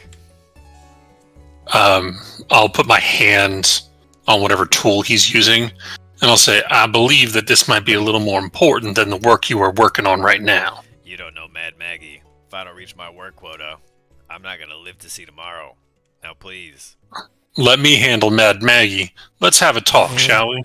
Nobody can handle Mad Maggie. You want to handle one of the warlords of Avernus? Please. And he shoves you and says, I can listen while I'm working. Yeah, All he right. can listen while he's working, Frankie. All right, Wazik, we had a little chat with our 2 imp friends out there, Pins and Needles. Have you heard of them? Oh, yeah. The pranksters. They get this inkling that you might be out for them. Of course I'm out for them. You just wait. My next prank's gonna be the best prank ever. Well, you see, they're worried that you're going to kill them. Then it's working. Well, you see, Wazik, they're considerably smaller than you. I don't think it appropriate that someone like you should bully such a tiny creature like that. Don't you have some sense of honor? He looks at you as if you're speaking another language. All right, let me put it in the ways you understand. Pick on someone your own size. He lets his hand sort of rest on the pommel of his sickle and says, "Are you trying to tell me how I should conduct myself in my own fortress? With all of my friends around?" Well, what you lack to understand is that I also do have friends in this place. And I have and I Mad reckon- Maggie. Well, I don't think Mad Maggie would be too pleased with you picking on such tiny creatures that are also part of this compound. And he spits on the ground and turns around and starts working again. And he says, I'm gonna continue doing what I'm doing because that prank that Pins and Needles played on me, that was the best prank I ever seen in my life. And mark my words, I'm gonna get him back and it's gonna be great. And they're gonna love it. As he spits on the ground and turns back around, I'm going to place my hand on his shoulder and say, now I need you to, 1, apologize for spitting in my direction, and 2, show a little bit of respect. While they're doing this, can I walk into Mad Maggie's tent to say something to her? Sure. I'm gonna say, for such a great warlord, you don't have much discipline in your compound.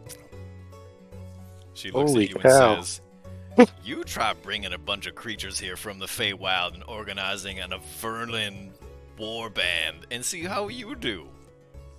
And she turns back to shuffling through herbs.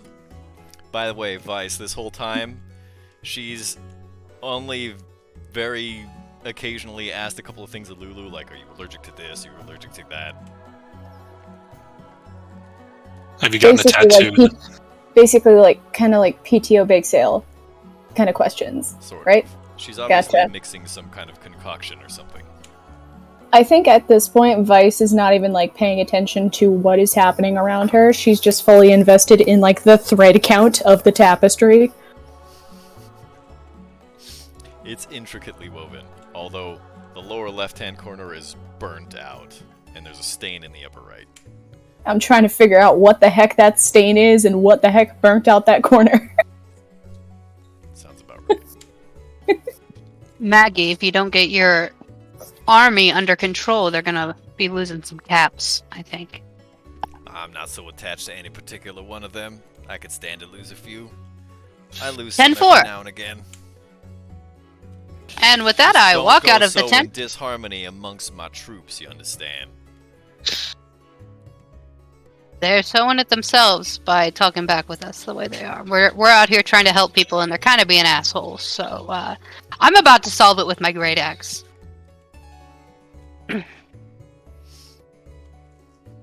Unless you have an alternate option. If you have to do that to one or two of them, and it makes things run a little more smoothly around here, then so be it. However, All right. consider for a moment, if you will, their position. These upstarts, these nobodies who barge their way into this fortress, start ordering them around. Do you understand what they do for a living? They kill things. Many of them bigger and tougher than you.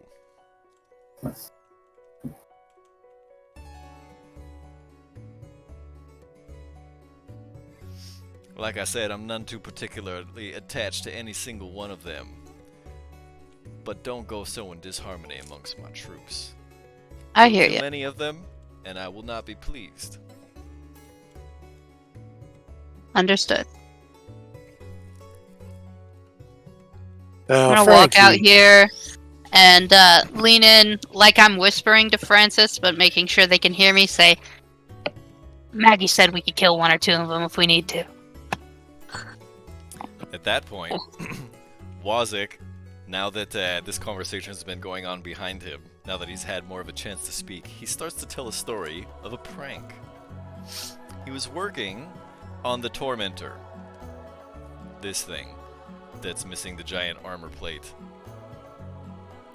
At which point, one or two of the imps, he's not sure, somehow had magnetized his giant iron boots, sticking him to the fuselage for 3 days. It's a good one. Pretty good. He looks up at you and smiles and says, "That's the best prank I ever seen in my life. I love these guys." So what'd you have in mind? Your prank to get them back? Oh, you'll see. They're gonna Oh, love come it. on. I don't know if I'm going to be around to see it. I won't tell them. I won't tell them what it is, I promise. I'm sorry, but no spoilers. All right. Well, I don't know. Frankie, I think this is fairly harmless. We can go back and assure pins and needles that their lives are not in immediate danger. My hand is still on his shoulder, and I'll say, "All right, Ned, I see your point." And as I'm doing that, I'm digging my fingers right into the clavicle here to send a message about respect. When you start to do that, he puts 2 fingers in his mouth and whistles.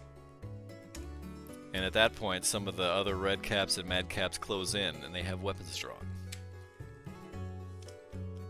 I'll let go and I'll raise my hand and say, "Look, no violence necessary here." And I'll He turns step and away. looks up at you and says, "You want to talk about respect, big boy? You're in our home." Big boy. He's size small, so he's looking way up at Frankie. I know, just the phrase "big boy." I'll turn tail and walk out the door. They all sheathe their weapons and go back to work. All this time I've just been talking to the old, what's his To Barnabas. name? Okay, Barnabas? so what have you been saying Yeah. to Barnabas? I've just been querying him about, like, generally how things work in this layer of Avernus and kind of what's going on here in the camp, what the purpose is, how these machines work, and so on. You're gonna have to ask specific questions so that Barnabas can respond. Okay, yeah, let's go with that. Alright, Barnabas, so, since we're kind of new here, I think maybe we could use some information about how we should conduct ourselves. Cleverly and gingerly, or else you're going to lose your soul. And now, how are the methods of one losing their soul? Well, the word circulating is that one of your companions already knows this information. Well, I mean, that's one way to lose a soul, but I'm sure there are others, no? Gets around fast. The little ones like to talk.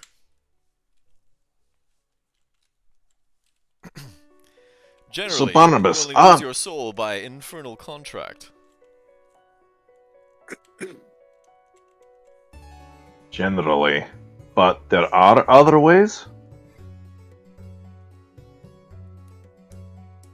None come to mind. Alright. Is there anything else we should, watch out for while we're out there? Say again? Is there perhaps other bigger threats that we should be aware of while we traverse these lands? Do you mean like the legions of Avernus? Or perhaps the other warlords?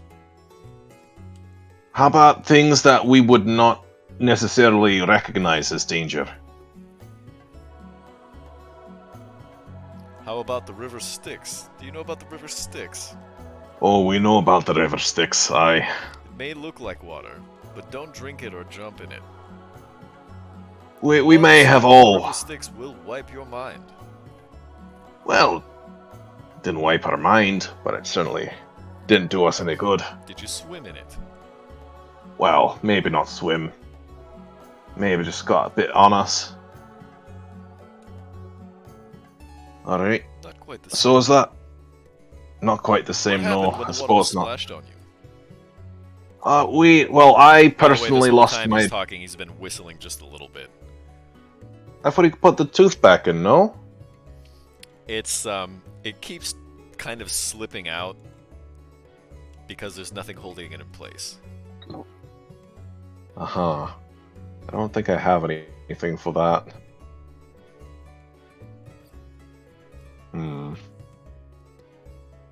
Would I be able to rig something up? What you have All in I've got mind? is like...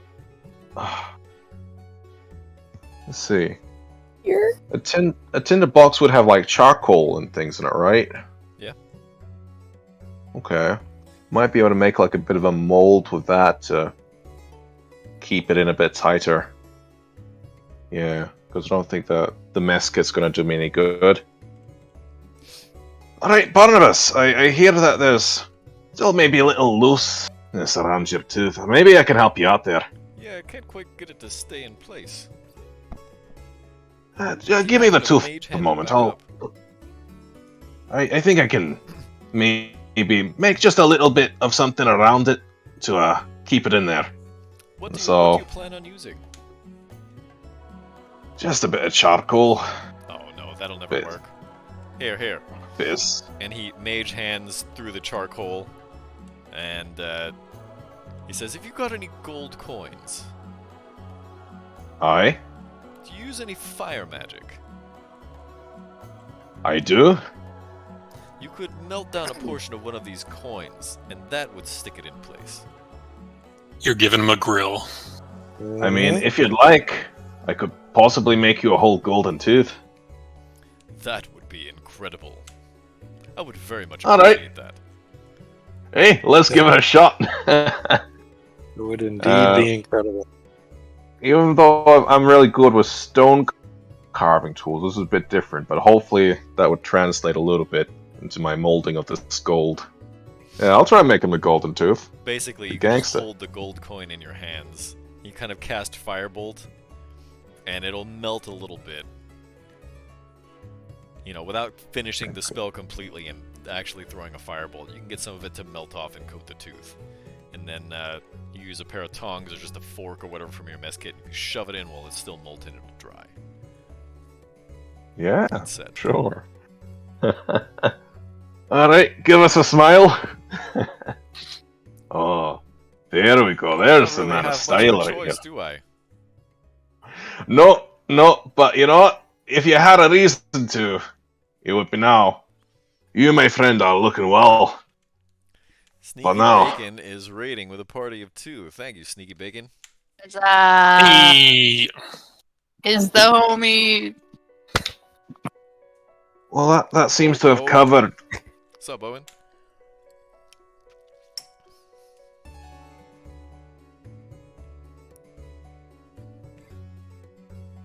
That seems to have covered, I suppose, the main dangers. How would you suggest that we go about perhaps not being so noticeable while we're traversing? Any ways that we can maybe navigate without heading into thicker parts of the fighting? Well, I would imagine you'd be able to see a battle from a long way off. Especially I if you meet suppose the that's Blood War. fair. It is quite a Right. spectacle and difficult to miss. However, if you want to stay better hidden, maybe learn to hide and be stealthy? Well, I can do that to some degree, but never mind. What works best for us is we only ride around on these infernal war machines. That's fair. group stretch, group hydrate. Thanks, Bobo. Water, Sandy. Besides these other warlords, and of course the battles, is there anything else that really lurks on these lands that we should maybe try to avoid if possible? That we could just about fill an encyclopedia. Just keep your wits about you. Alright. Avernus is I a guess very I'll keep that large, in mind. very dangerous, very strange place. Some things are just odd. Most things here are quite lethal. And how would you say is one of the easier ways to procure these soul coins to keep hearing about. That is the subject of many of our battles. We often go to war for soul coins. Uh-huh. Okay, but where do these soul coins come from? They're traded as currency, but they must be minted somewhere. It's in the name, friend. Sure. There's this many of them. Because I believe I've heard that these war machines run on these soul coins, but there's that many of them around. There are a good number of them, yes. And more are always being made. Because there are always those foolish enough to sell their souls. Aye, that's true. True enough. Okay. If you were to just, of your own volition, perhaps give me some advice about being out and traversing these lands. Besides, let's say, the more general, keep your wits about you, and don't sell your soul. Is there anything specific that you could offer me? Not everything is as it seems. Do you have an example? Again, we could fill just about an entire encyclopedia with that. We most likely could, but could you just give me one example?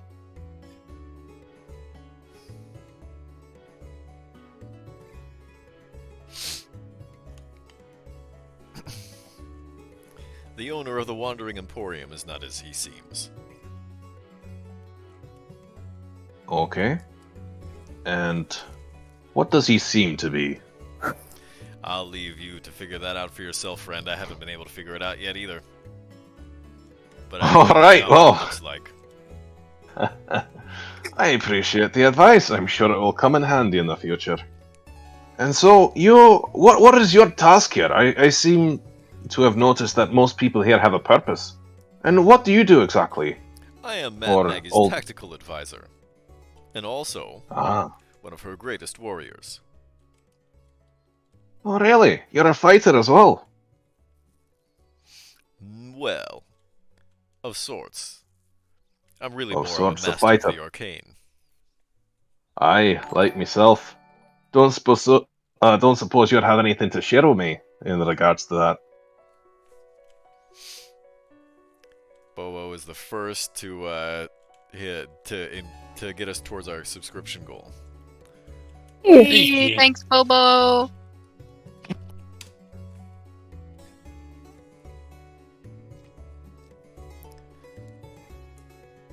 He kind of croons around and he says, "What? I'm sorry." I too am somewhat inclined towards the arcane arts. I mean, See, that much is obvious. However, what do you Indeed. mean exactly? Is there anything that you could perhaps share with me, and to aid in my noble pursuit of knowledge? In the arcane arts, of course. Well, I haven't had hands or a spellbook in some number of years. Probably centuries. I see that you are quite able with your mage hands, though. Had plenty of practice, I'm sure. It was one of my favorite spells in life. Well, as you can see here, I do have my own spellbook. Would you like to peruse it and perhaps, if you're able, to add to my knowledge? I'm afraid I am not going to be able to do that. That is not the way that magic works for me anymore. I am unable to use spellbooks. I'm unable to memorize spells. I am unable to commit any spells from my memory onto paper.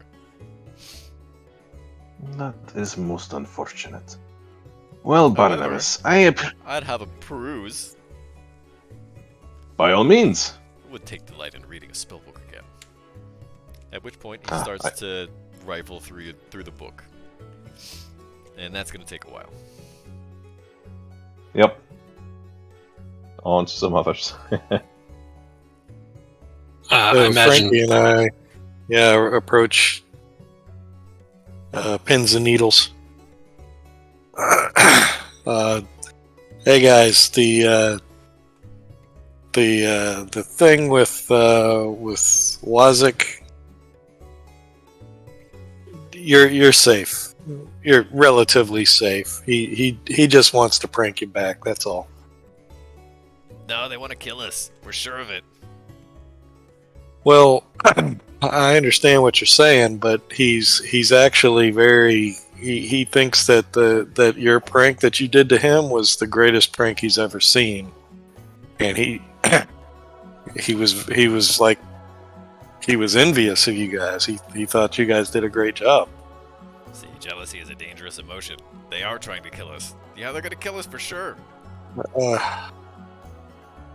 All right, now look, I understand you might be a little on edge just because of, I mean, he does seem to be a little bit of a prick, but I mean, it does seem like he's just genuinely appreciated the creativity of your prank. What makes you so sure he's going to kill you? That was a pretty good one, wasn't it? I mean, Yeah, he that does was our seem to best think part. so. So what makes you think that he's going to kill you? He's a madcap. That's what they do. They're All right, tiny well- little psychopathic murderers. Oh, unfortunately, we went in there and we tried to handle it through words, and he decided to call in a few of his friends. Unfortunately, while it might be okay to take out one or two of these little things, I think it unwise to attack him when he's able to call in reinforcements. So it appears you're going to be on your own. Okay, I think I want both of you to roll me persuasion checks. No deception Persuasion. this time because it's the truth. Persuasion with disadvantage 10. They're not quite buying it.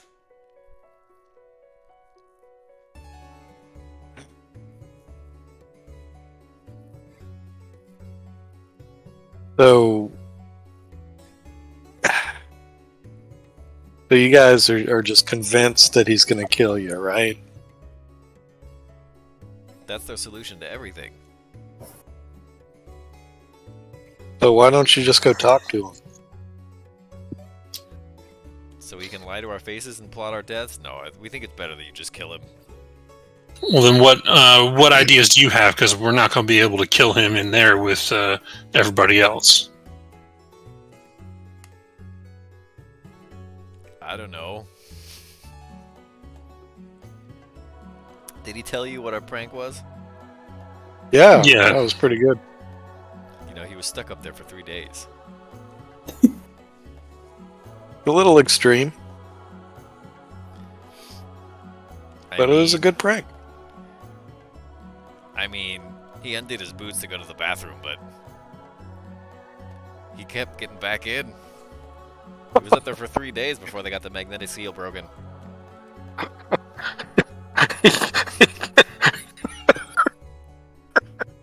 My guy.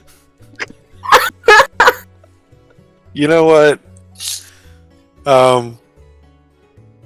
That guy's an idiot. So, and this is me. This is me saying that. So, I'm pretty sure he's not smart enough to, scheme your death or anything like that. He's gonna try to pull a prank. You're probably gonna see it a mile away. Huh. You think so? I mean, he kept getting back in his boots. Yeah, he's not the brightest bulb in the deck.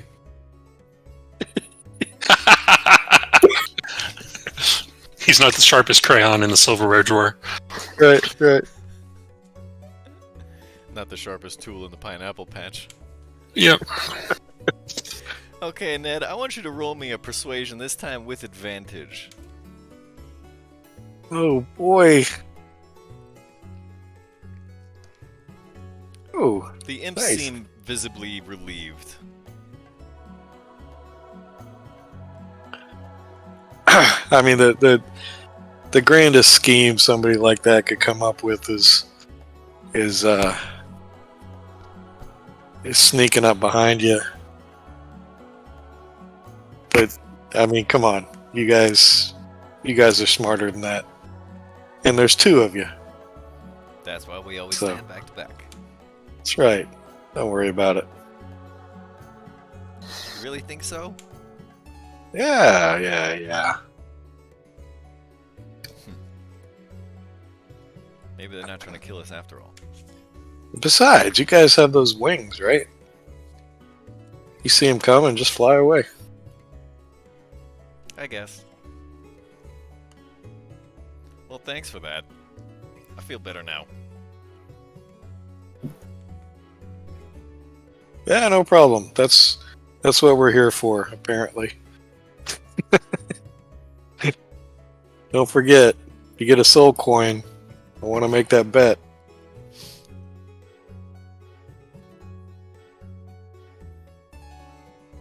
And I walk away. Okey-dokey. Nobody's You walk past nobody's the talked Kenku, to. and you Yeah. can very clearly see what they're working on. Oh, please tell me it's a motorcycle. It's one of those Mad Max things. It's got the guy hanging from it with the guitar. I like to think that it's like it is a motorcycle, but it's a little Lego set. Like I said, motorcycle. It is a motorcycle. It's called a Devil's Ride. And they're working on it.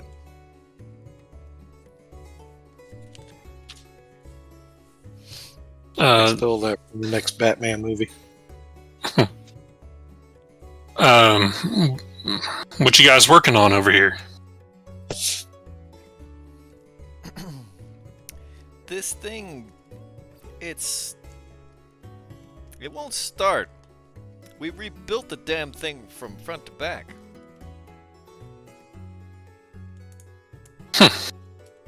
Mind if I take a look, see if I can maybe help you figure out what's wrong? In a very, very different voice, the other one says, "Knock yourself out." Okay.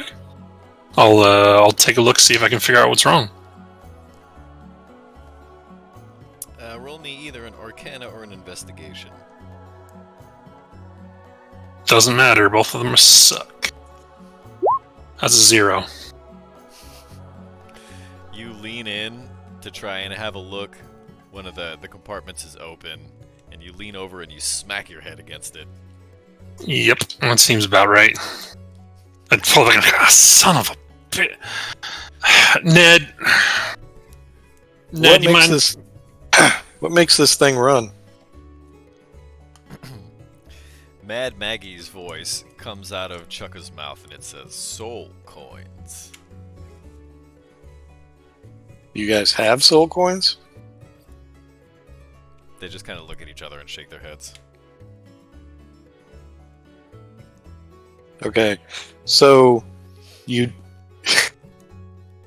upset because it won't run. It runs on soul coins, and you don't have any soul coins. Did I pretty much sum it up? The other one says, in a very kind of light voice, "Oh no, it's full."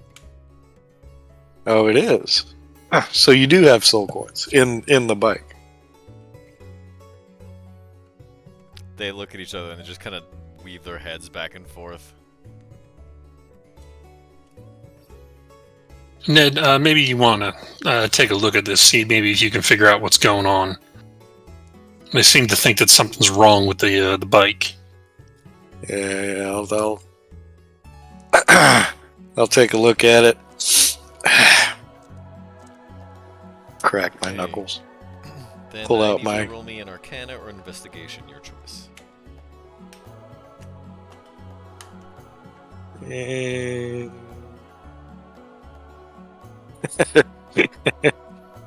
Won't matter. Wow. Wow. Oh, yeah. Well, here's the reason. Your flux capacitor is not fluxing. There is a spiky gear disrupting the flow of infernal energy through the vehicle. I pointed out, I say, see how these lights are flowing this way? And it hits that thing and then it like stops? I think Chukka that might utters be a your problem. phrase that you heard earlier. When you first arrived, one of the things that he said was, "What a deal!" And he reaches over and starts smacking on it with a wrench to try and loosen it.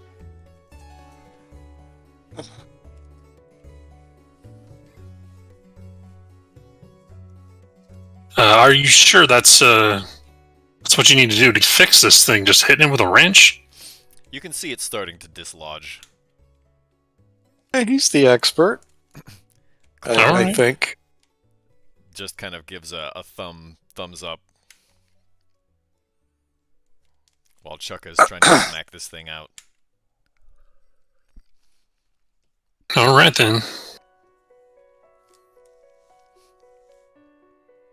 Hey, Frankie, you know when I was betting pins and needles over there that I was a giant?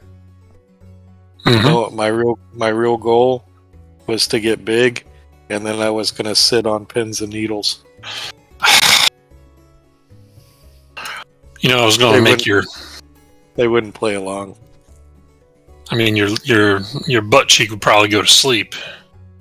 They should probably have Yeah. a name for that, shouldn't they? Maybe like barbs and pittons. And thorns. Maybe, I don't know. While Chukka and Clonk are doing all this, Hey, Rozzy, come here. He's trying to knock this thing loose. Maybe you might have a better shot at it. I can try to help. You can see that this is not a matter of strength. He's got to try and maneuver this wrench into this tiny little space where this thing is stuck. And it's dislodging. It's coming out slowly but surely. Oh, okay, I must stay out of it. brute force? No, thank you. That was worth a shot.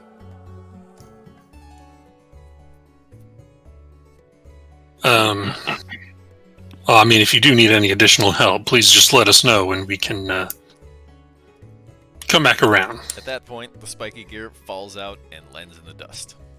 Oh, very good. Chukka hops onto the bike, turns a key in this instrument panel in front of where the seat is. And a sound that you've never heard before in your entire life crosses both of your eardrums as the engine roars to life. What does it sound Like that. like? Like exactly like that? No, I want to hear what it sounds like. Partially it does sound like an engine roar, but you also kind of in the very, very distance, you kind of hear what sound like moans and wails. Yeah.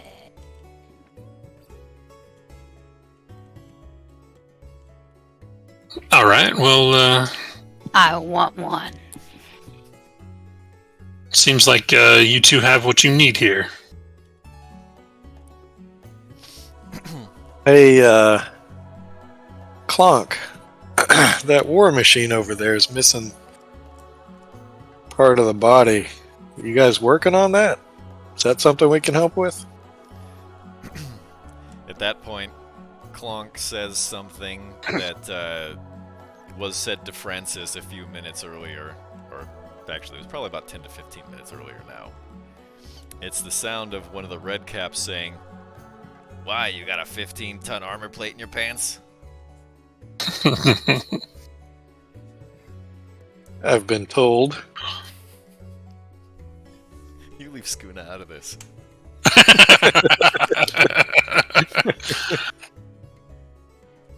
All right, all right. Well, anybody else see any interesting people around here that might need some help? At that point, Vice, Mad Maggie looks up at you and says, "We're just about ready to start if you'd like to go and gather up your friends."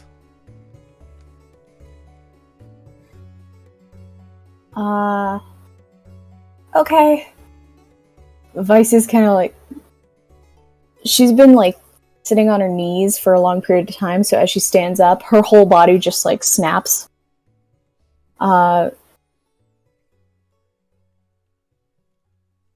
And as she's crackling like a Rice Krispie, essentially, she's walking out the door and going to find everybody. How Okay. old is Vice again? Vice is 20.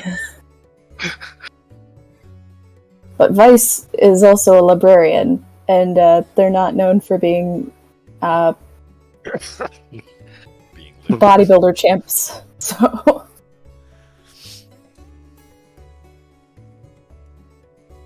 I guess while all of that's going on, Vargas is going to approach this group up here. Alright. How you guys doing? Mad Maggie sent me over, well, all of us over to help you guys out however we can. Is there anything you guys need done? It looks to you like they're sorting through a big pile of junk and bodies. One of the redcaps turns around from the pile of nasty stuff and he says, "How dirty do you want to get your hands, dwarf?" I don't think these hands can get much dirtier than they already been. You should ask how I got this wand. I was But about to never say mind. that. Alright, what are we looking for, boys? Anything valuable? Alright. Well, let's see. Maybe I can make this a little easier. Would it be easier to find things if this had already, burnt away? No, you might damage something. That is a shame. Yeah, you might damage something. Alright, well, in that case, how about if one of you... Actually, no, I'm gonna be the one who's huge this time. Let me just start moving this pile somewhat. I'm gonna cast Enlarge on myself and start sifting through it with my big fingers. First thing that happens Yeah. is you stick your hand into this thing and like a bunch of metal spines like pierce the tip of your finger and it kind of hurts. You withdraw your hand and it's already covered in like muck and grime and some kind of weird blood looking substance. There's something else that makes your hand itch now. Tetanus. Ah, Something- great. super tetanus. Tetanus, Hep C.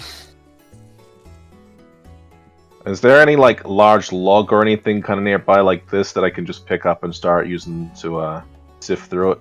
Sure. I will grab that instead of just using my hand like a savage and start pouring my way through it, just moving it, When you start doing that, not the red crushing cap and anything, the just mad moving cap, like the they top kind of- layers. They move their way in front of you and they say, No, you're gonna break something. This is delicate work. Alright, well, if you provide me a tool, I can at least, dig under and start, showing some of the new stuff. Anything that could be valuable in there might be really small. This is maybe not Right. the right tool for the right job for big hands. Alright, well, do you have any jobs for big hands then, while I'm already like this? They look around and they just kind of shrug. Great. Great. Alright, never mind then, I guess. And I'll just wait for this to wear off and continue.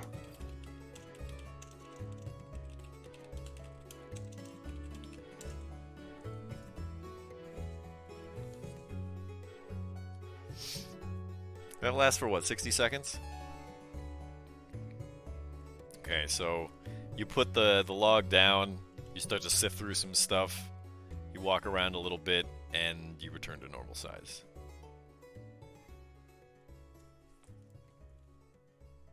Let's see.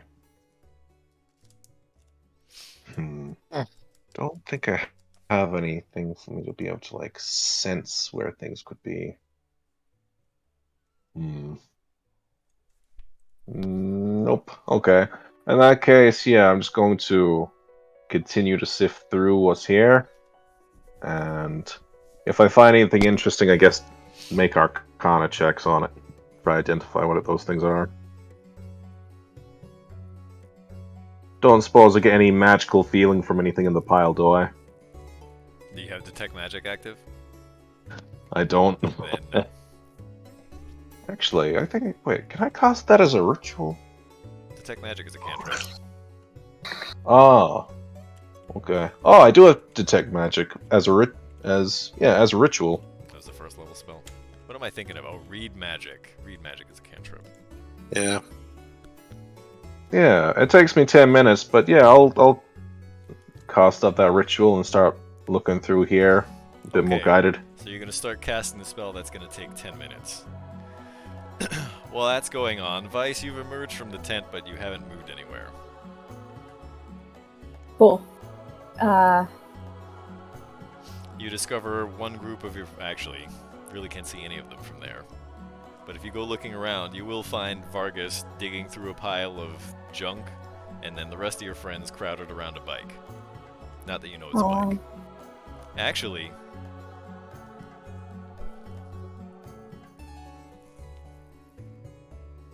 Roll me a history.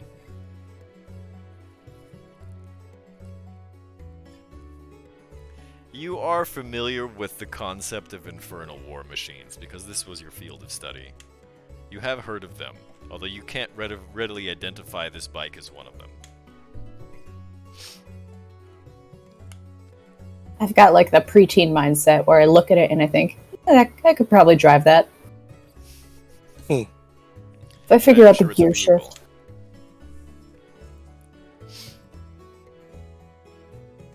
Alright.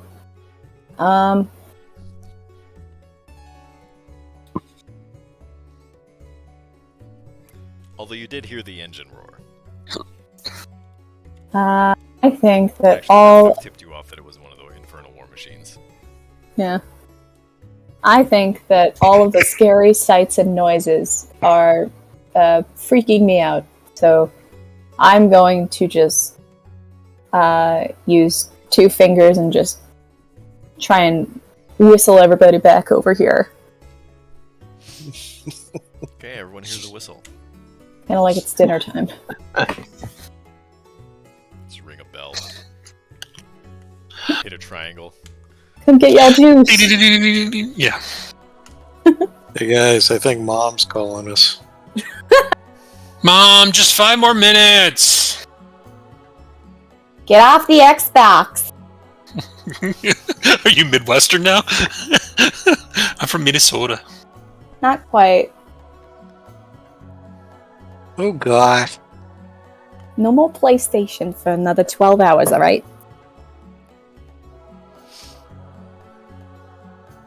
You whistle? I cannot. But oh, yes, I do whistle. Yes, that is what my character does. Yes. I thought that was a question about me, Fia, but it was yes, Vice's whistled. So what's up?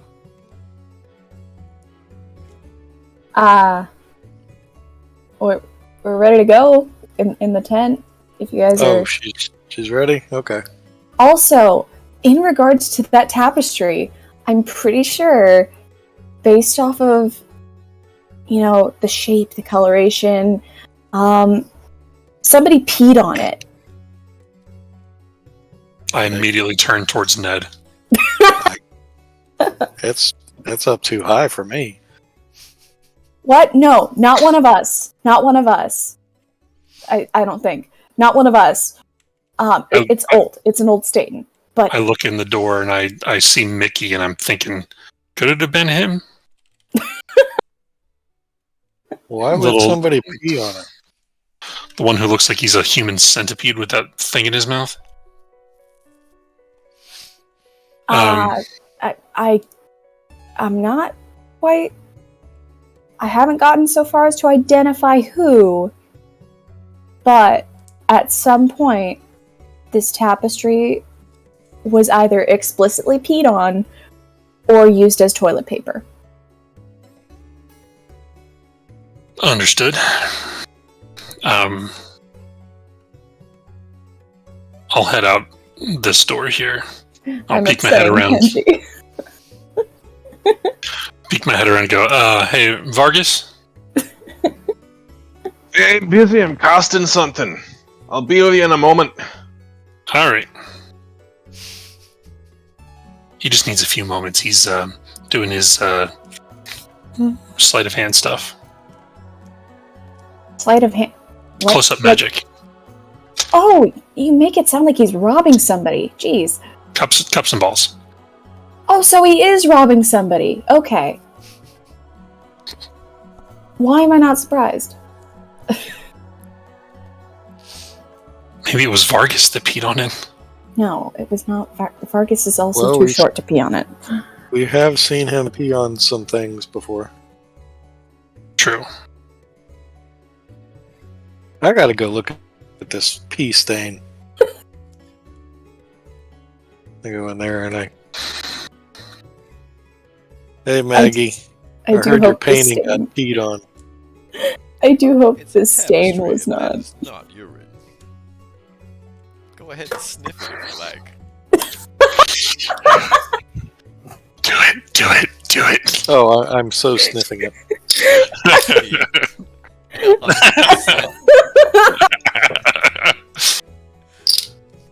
What does it smell like? It's pee. It's definitely pee. It smells like asparagus. Oh, that's the adventurous kind. The stain is green. So I mean, if it's you're green, saying you that probably have an easier time identifying the race of the individual who peed on it. you're saying that's not pee? Oh, it is. Nope. That's definitely And she pee. laughs. Oh, okay. Well, what's the story? Well, who would pee on a tapestry like that? I have no idea. I found it like this. You found it, peed on. Lulu, did you do this? Oh, they were disrespecting it. Probably some demons. At the suggestion that Lulu peed on it, she looks at you kind of sternly, and then her cheeks puff up and she kind of turns her head in disgust. I was just kidding. Come on, Lulu. That's gross. Yeah. Well, I think we need to take the next hour to unpack who maybe peed on this tapestry. Mad Maggie We says, need to launch. no, there's no time. We gotta start the ritual.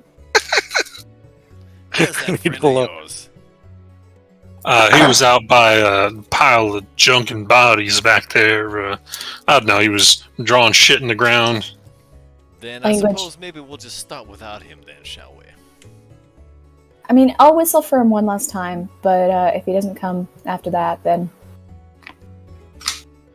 I'll poke my head out at the tent and whistle longer and louder. Can I try and use my librarian ways to... I think your librarian ways would include a very powerful shush. Can I shush everybody before I whistle? So So the that sound carries better. yeah. You turn and you shush all of the red caps and the mad caps that are working in the bays inside the Knucklebones. And they just kind of look at you and they stop. And then you whistle.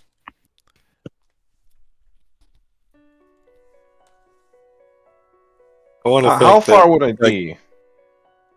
You definitely hear it. You're not that far. Oh, like how far would I be through the ritual? I don't know what that question means. Like it's a 10-minute ritual, so how much longer does About he have? halfway. yeah, I'm gonna ignore it.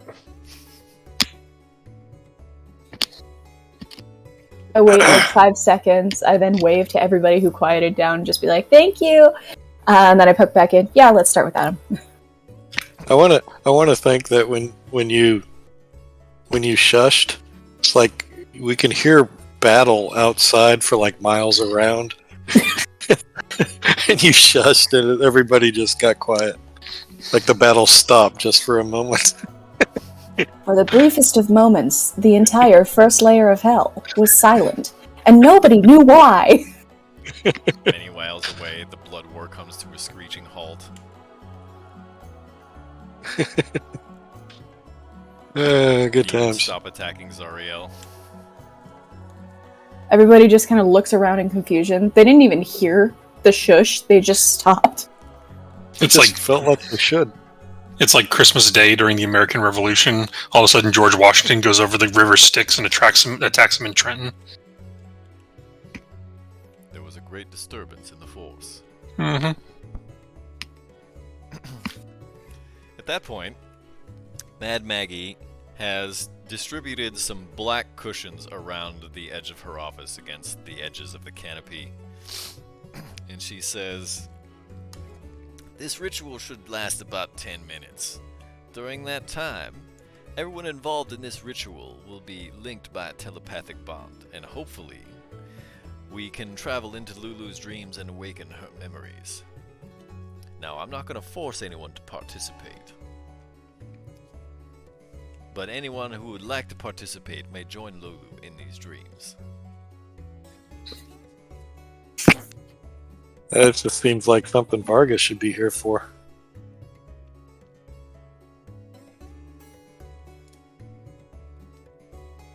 Well, I it's mean, not my place to say, is it? I mean, you did tell us that there was no time. There's not a moment to lose. I mean, it seems like he's occupied with some other important stuff. So I'd say let's get started without him. If that's what you'd like to do, I need everyone to sit down in a circle around Lulu and join hands. Kumbaya, my elephant, kumbaya.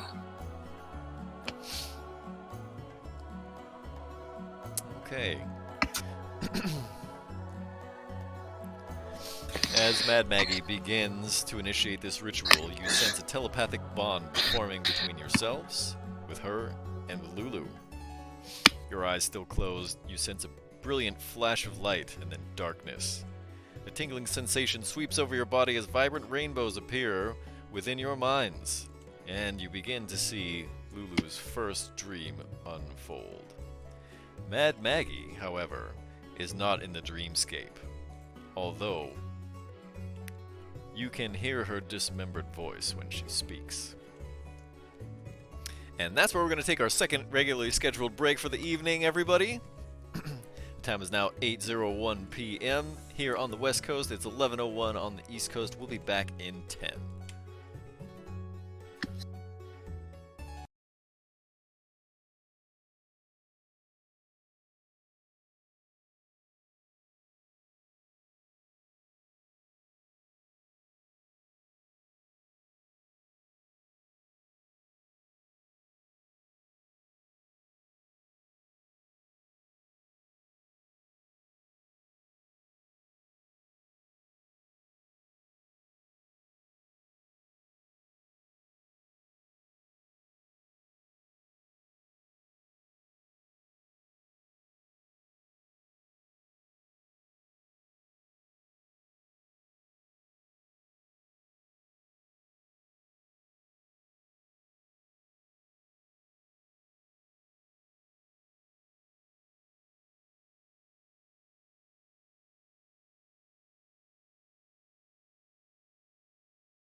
Greetings, everybody. Crickats is back with Descent into Avernus, and we're just about to begin Lulu's dream sequence. Ooh. We last left our party. The majority of them were joining hands around Lulu in Mad Maggie's office. Seated there on black cushions, they began to lose consciousness and find themselves elsewhere.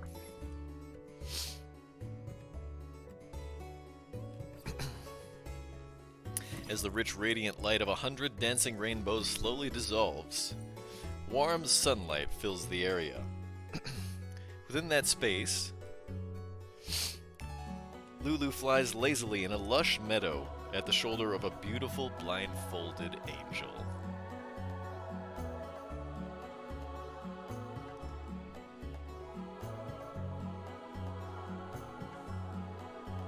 As the pair strolls through the tall grass, the voice of the hag fills your mind.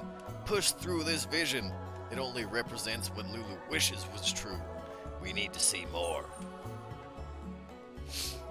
At that point, I need everyone seated around the circle to roll me an intelligence saving throw. You all get +3 to this.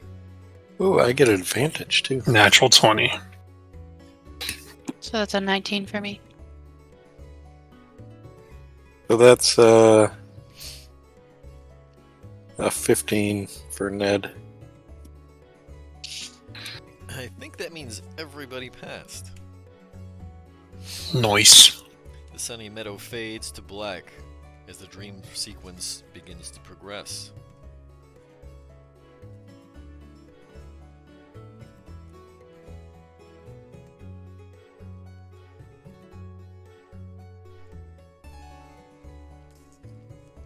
A flame-encircled battlefield appears on a barren hellscape. At the center of the circle, Lulu and the angel lie unconscious and prone, horribly injured.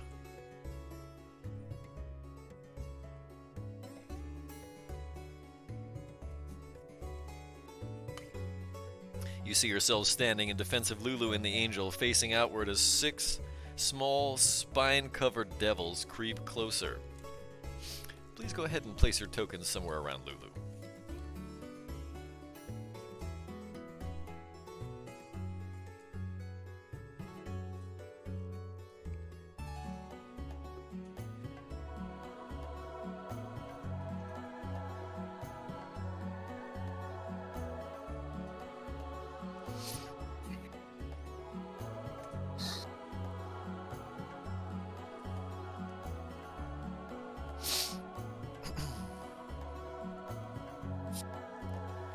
I think everybody knows what time it is, right? Yes, sir. Let me Time to get ill. turns first. I forgot to heal. Let's do this. Not gonna die. Probably. Okay, then.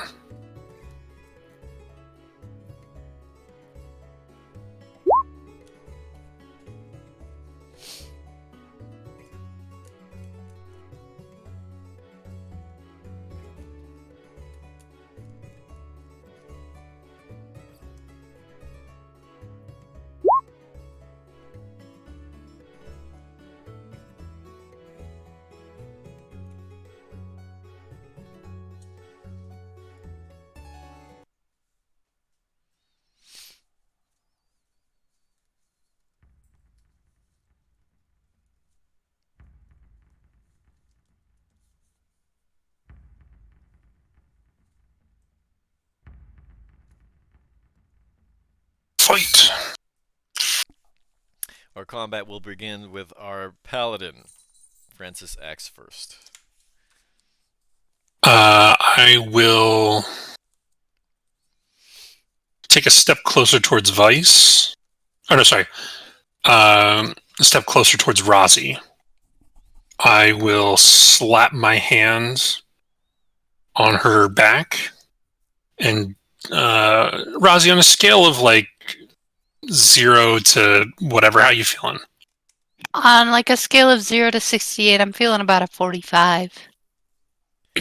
Okay. I'm going to drop 20 lay on hands into you. Thank you. The real MVP. And then bonus action with my hands still on her back. I'm going to cast. No. I'm going to cast Shield of Faith on Vice. Okay. So, Vice, you get a +2 to your AC. Yay! And I'm going to reposition myself here in front of Lulu. And that's the end of my turn.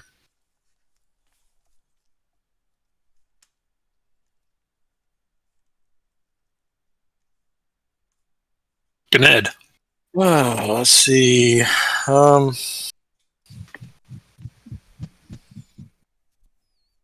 yeah.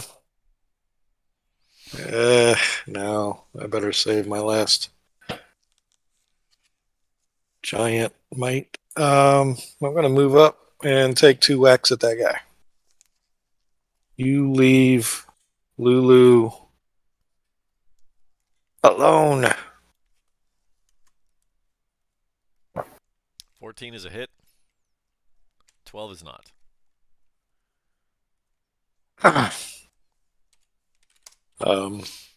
1 point of that damage is cold. You definitely take a big chunk out of that spine devil's side. It falters a little bit as it tries to keep itself aloft just above the ground. But it rights itself. I think that's it. Razi. I'm gonna rage. And then run at this spine devil. And swing my great axe at it. Does a 12 hit? 12 does not hit. I'm going to swing it again. Does a 17. It does.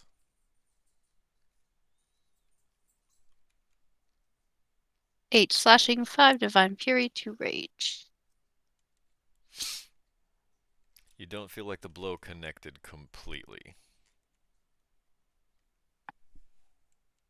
Okay. That's all for me.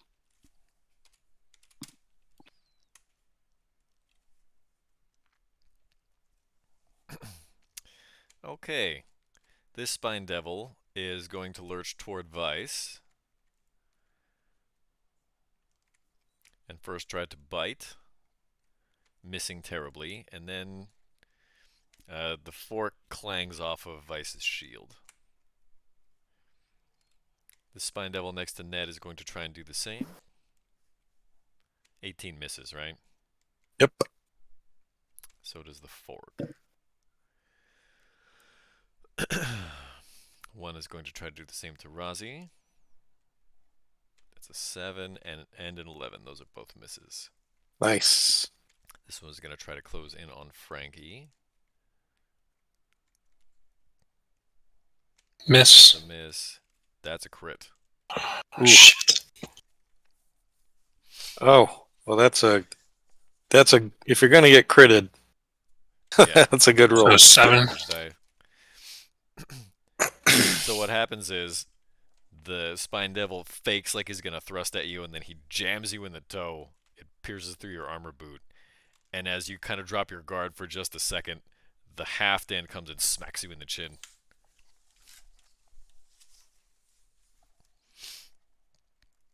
This spine devil is going to throw 2 tail spines at Frankie. Miss. Hit.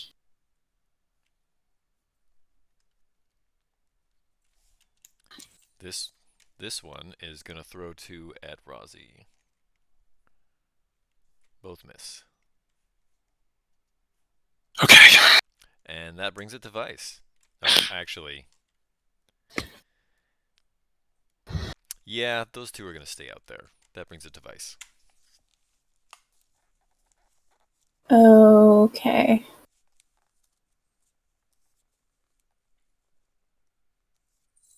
Hmm.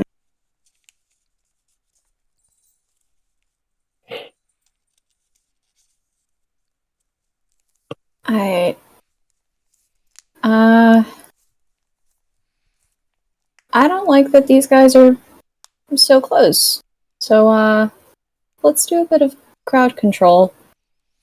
Uh I'm gonna cast Spirit Guardians.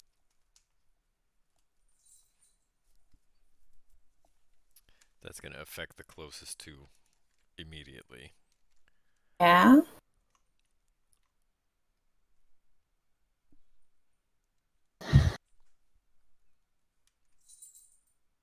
Is it safe for half?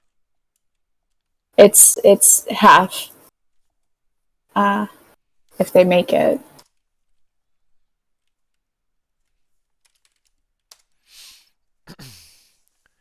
Groundskeeper Willie gives them both a little bit of a whooping.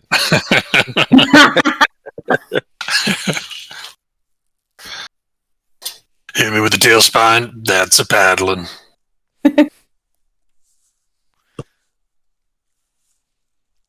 Didn't I tell you that painted chalk was forged by Lucifer himself? How fitting. Vice, will you be doing anything else on your turn? Yeah. Can I use my movement to like cover up Lulu? Kind of add a extra layer of protection. You like want to go prone on top of her?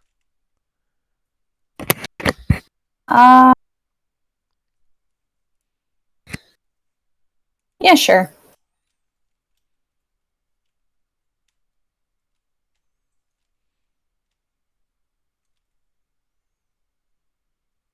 Nice knowing you, Vice. Okay. Vice is now. I have a higher AC. All right, I'll be Yeah, fine. but they'll get advantage. Good for them.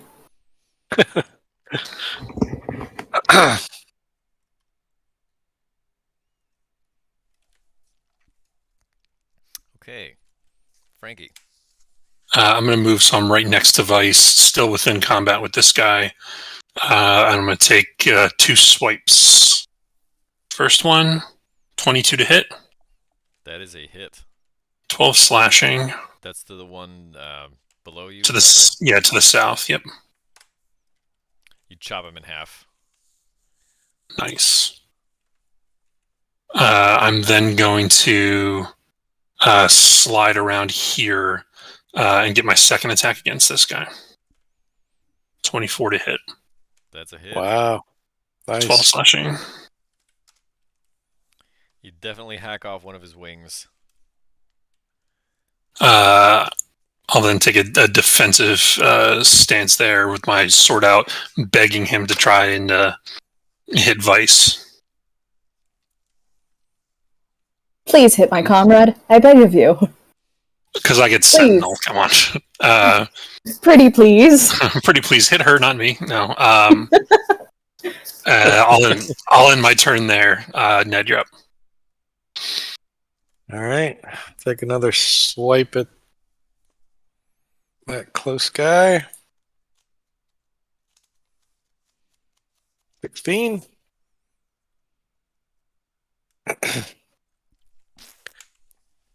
You cave in its skull. Then I shoot down here and take my second shot at that dude. 22. You cave in that one's skull. All right. Well, Vice, it worked out. Good job.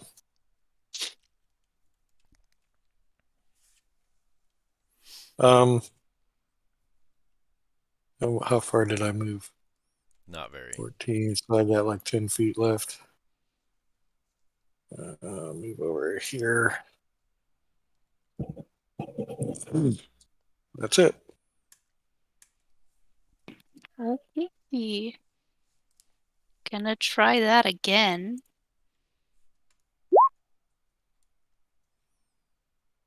$16. That hits.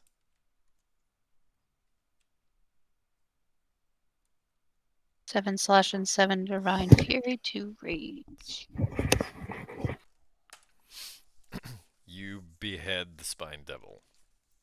And I go here and swing at this one. 17. 14 slashing, 4 divine fury to rage. 16, 8, so 12. Well, you wouldn't get the 4 Divine Fury on this one, right? Oh no, yeah, no divine fury. 14 slashing, so 16 slashing. I mean, It's actually only 8 slashing. yeah. Unfortunate. So if I could throw this out there, something that I learned just this past week. If you look at your weapon in D&D Beyond, and to the left of the weapon, you got the 2 swords. If you click that instead of the hit DC number, if you click that, it'll go ahead and roll the damage for you. Oh, Pretty nifty. Nifty. Is that the end of Razi's turn? Yeah. yes, so sir. this spine devil is going to try and counterattack Razi for taking a chunk out of its what's left of its form. That is a crit. That'll do. Oof. That's 10 slashing, but you're raging, so it's really only. You know what? Oh, Oh, never mind. She's raging. But it definitely bit all the way down onto your shoulder. What's your armor class? 16. Then it forks you too. You. It tries to, like, impale you through the belly button, but your sheer muscle tone is enough to repel the fork from going too deep. That's a little epic. Okay. Your You muscular flex. navel. Okay, weird flex, but okay. Barbarian Rage, resistance to piercing damage. This one is going to fly over here and try to stab Lulu, but Vice is body shielding. So, That one's also going to experience Spirit Guardians. right. And I'm going to use my shield to do protection. No, I'm sorry, it's a wisdom save. Yep. Okay, so it's going to take half then. Why don't you roll me the damage again? Okay.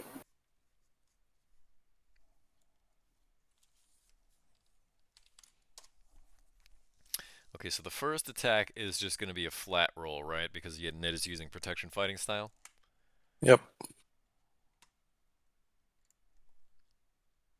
And wouldn't you know, weird rolls again tonight. Ow! Hey, you know what, though? Crappy damage rolls. Guess it works out. Crappy damage, yeah. Thank goodness. So you definitely get skewered, like, in the back. It finds some little divot in your armor and just punctures right through you. Meh. And it hurts. But not too bad. And then it tries to bite you. This is going to be with advantage. That misses. It bites you, but it doesn't pierce the armor. And that brings it to Vice. Imagining the bite attack is just it's attempting to teethe on me, but it's just slobbering all over me, and it's really gross. Oh yeah, that's some Avernus spittle. It probably smells real nasty. Ew. Yeah, I'm not about that. So,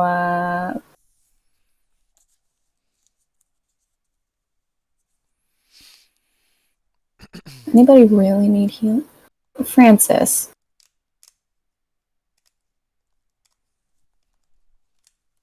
All right.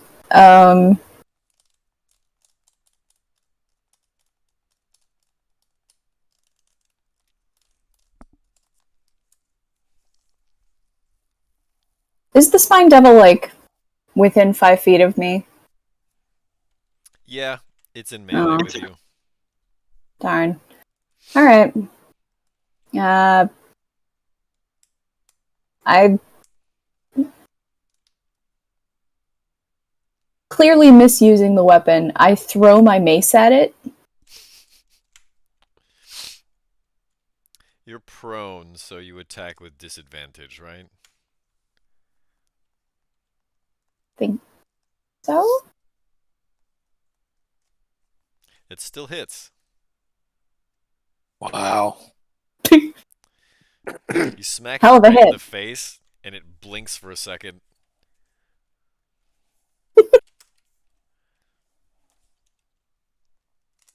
Alright. And for my bonus action, Francis, my guy.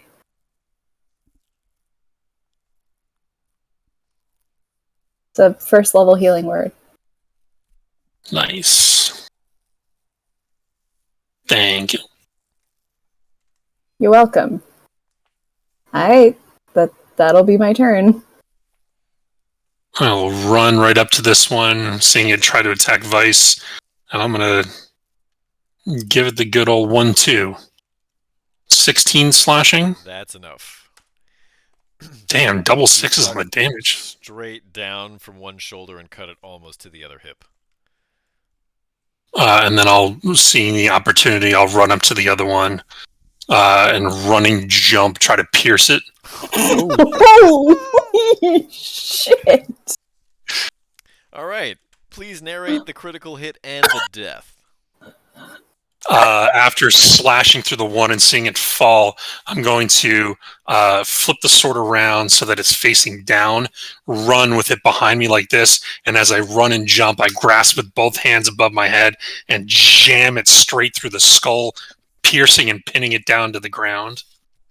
I think probably its head comes off. The body falls lifeless. I stand up and I rub a little bit of the blood off of my mouth.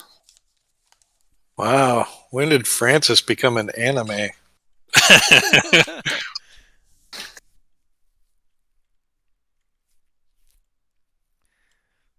This is Descenta into Avernus.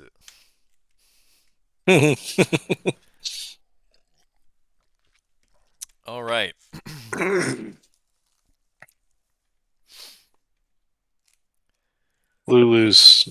Ned's reaching down to shake Lulu awake. Before you can do Lulu. that, the dream starts to end as the last of the spine devils fade away. The battlefield fades to black as the dream sequence proceeds. You find yourself in a landscape, filled with thick black smoke, and the smells of death and decay, expands to encompass everything. The small devils that you slayed in the previous dream kneel before you and offer to serve you if you spare their lives.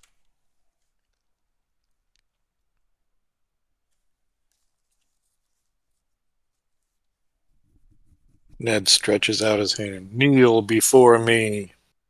One of the spine devils kneels and disappears. Vice, Francis, and Razi.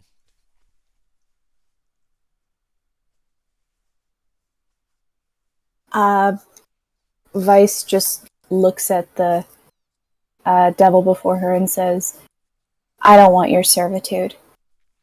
Be dismissed. At that point, the spine devil flies off into the air.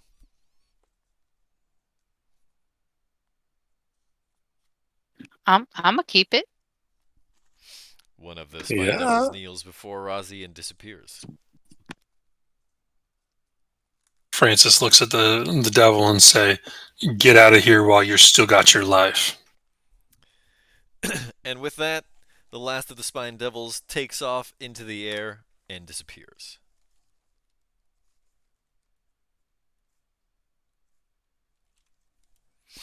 I'm gonna walk over and give Ned a high five. As you reach to try to high five each other, you fade. And everything falls to black. You enter a vast, barren landscape of utter devastation.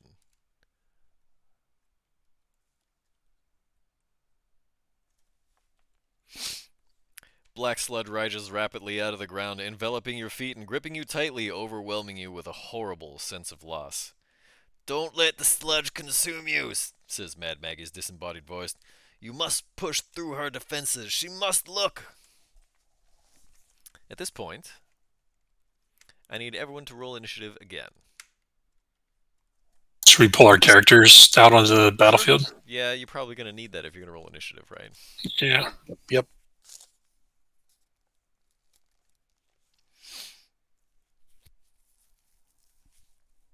Ooh, nice. Wow. Gang, gang. Hey, fuck! Ned has the higher dexterity, is that right? Yep. Yes, sir. Vice and Francis? Which of you two has a higher dexterity? I've got 10.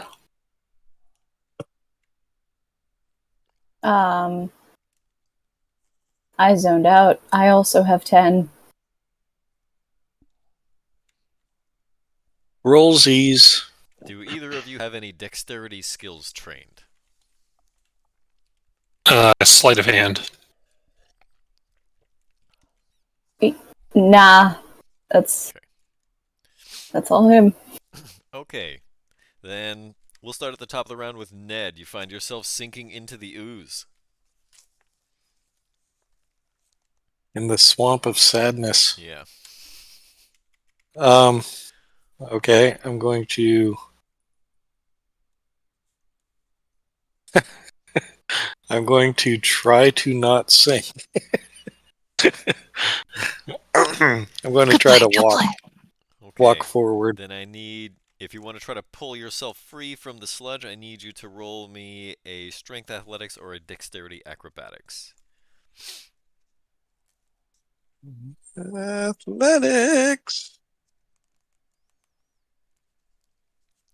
It's tough. You feel your armor weigh you down, and then you pull a little bit with your shield arm, and you find the strength somehow, and you manage to free yourself from the ooze. That brings it to Rozzy. You find yourself sinking into some nasty ooze. I'm gonna think happy thoughts like I'm casting a Patronus and attempt to free myself from the ooze. I'm going to say you're still raging.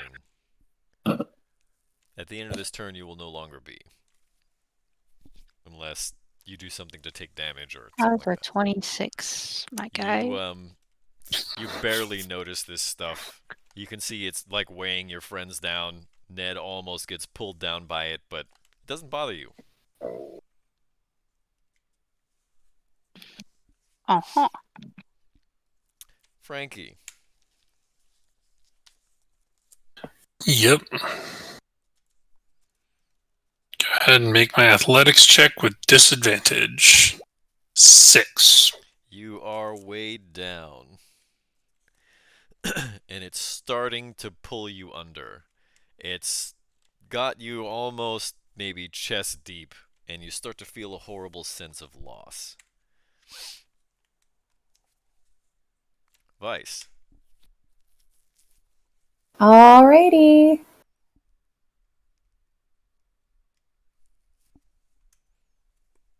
Gonna be great. Oh.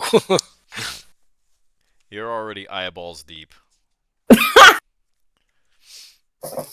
I'm going in.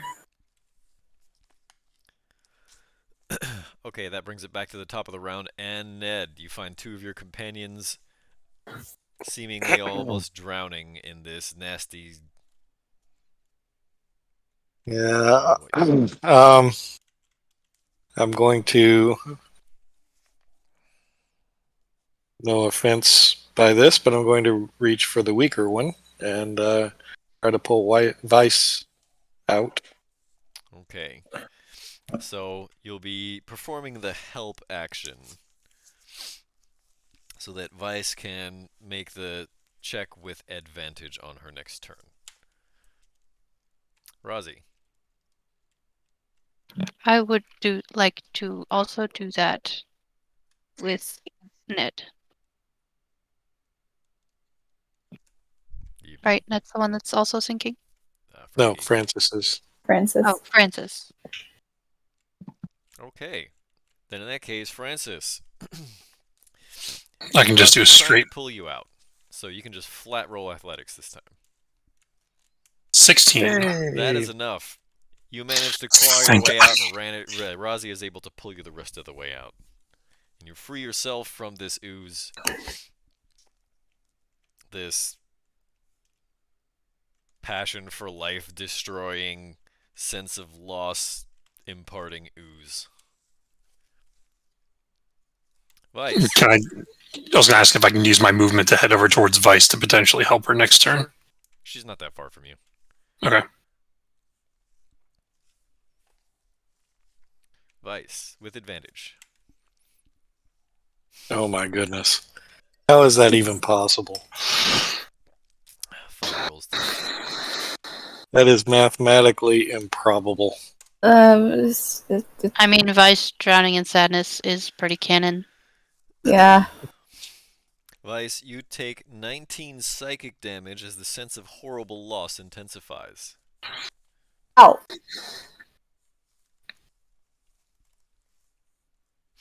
Ned, Rosie, Francis, I assume that you're all going to try to help pull Vice out. I will. No, I'm actually going to cast Cure Wounds on her. Okay. I'll cast it at first level.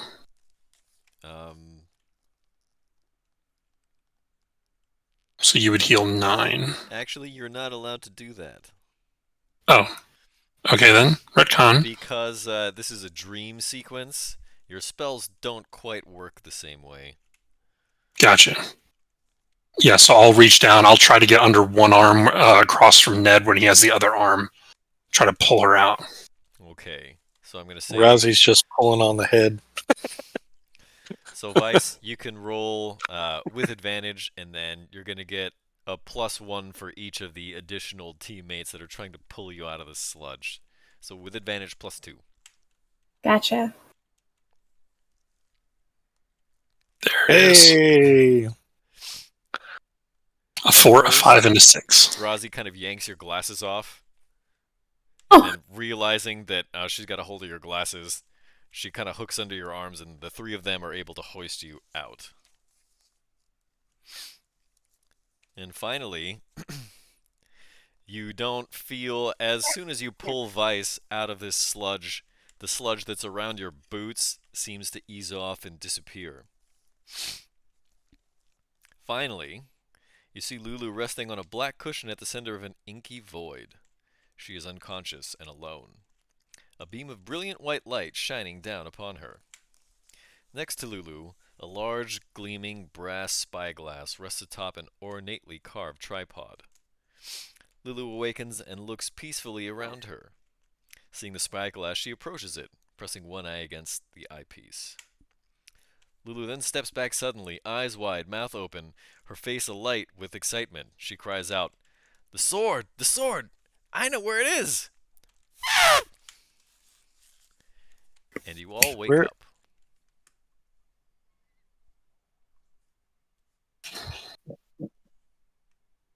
We all wake up at full health. Nope. Oh. Worth a shot.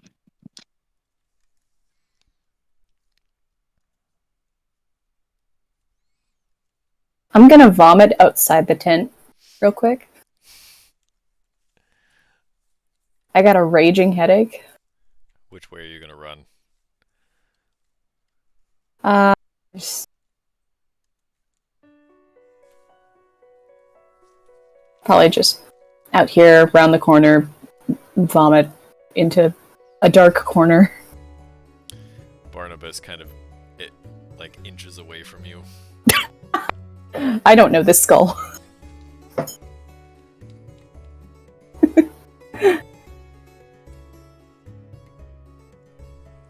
Lulu, what you said that you know where the sword is? Lulu, unconscious. I'm gonna come back and upon seeing that Lulu is still sleepy, I'm gonna try and wake her up. She is out. As you move to try to gently jostle her awake, Mad Maggie puts a hand on the back of your forearm and says, "You just let her sleep for a little bit.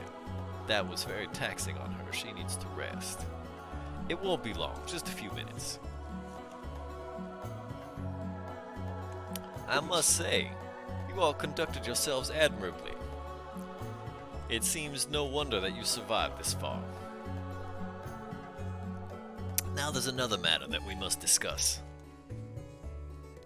All of you are going to need to leave Fort Knucklebone in order to try to take the next step on your journey. But before you do that,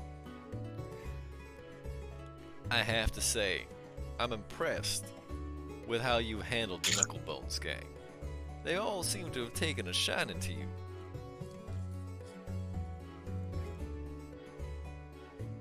You managed to solve a whole lot of problems in a very short amount of time.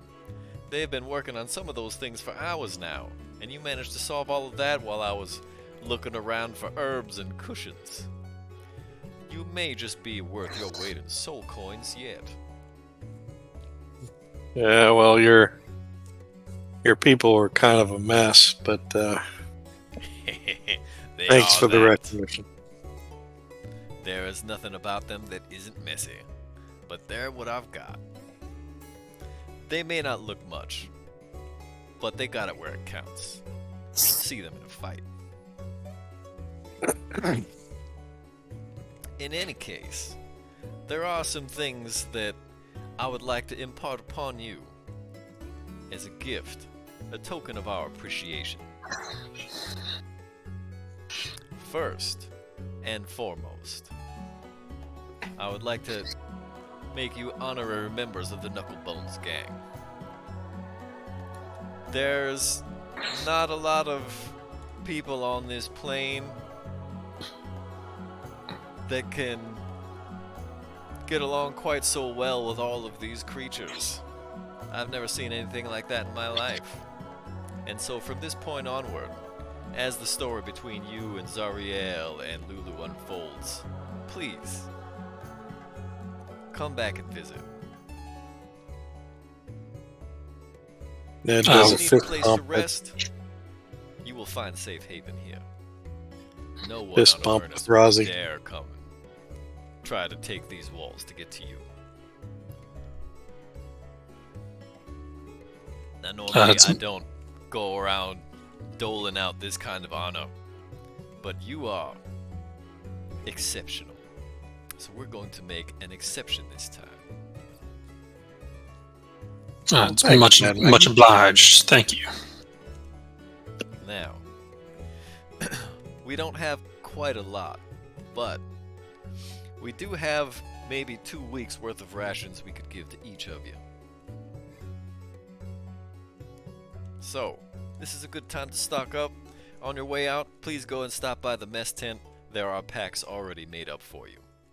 That's here. That will be of great help. Thank you. You are most welcome. Now, my understanding is that maybe one of you doesn't have a proper weapon for dealing with the right types down here. Eyes immediately shoot towards Rozzy. You may just find that a weapon that's silvered is better against devils and lycanthropes. So, I'd like to offer you a silvered weapon of your choice. Or if you prefer, I can take an existing weapon that you have and silver it. My great axe, if you could. Done. And then Maggie calls out, Wazik! Who comes in Oh, this and guy. starts to take the great axe off of your back. I'm shooting him death stares. Vice is utterly confused by all of the sudden animosity within this room. What happened? Wazik runs off to a forge.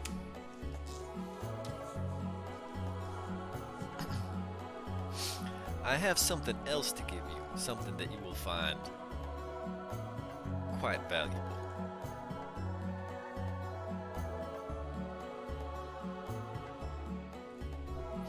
And with that, Hey. Mad Maggie says, "One of you please extend your hand." I reach my hand out. No, not Ned. Not Ned. No. At I that- grab Ned's wrist and I put it down. What? I've been No. looking for one of these. Ned, that's a very big responsibility. And if I'm being honest, you tend to throw your own soul around a lot more. I can't imagine what you would do with a soul coin. Yeah, that's fair. Mad Maggie is still standing there. I'll take it. Okay. She empties out a very strange-looking bag, and into your hand fall 3 coins. As they hit 3? your hand, you hear in the back of your mind some screams. Cool.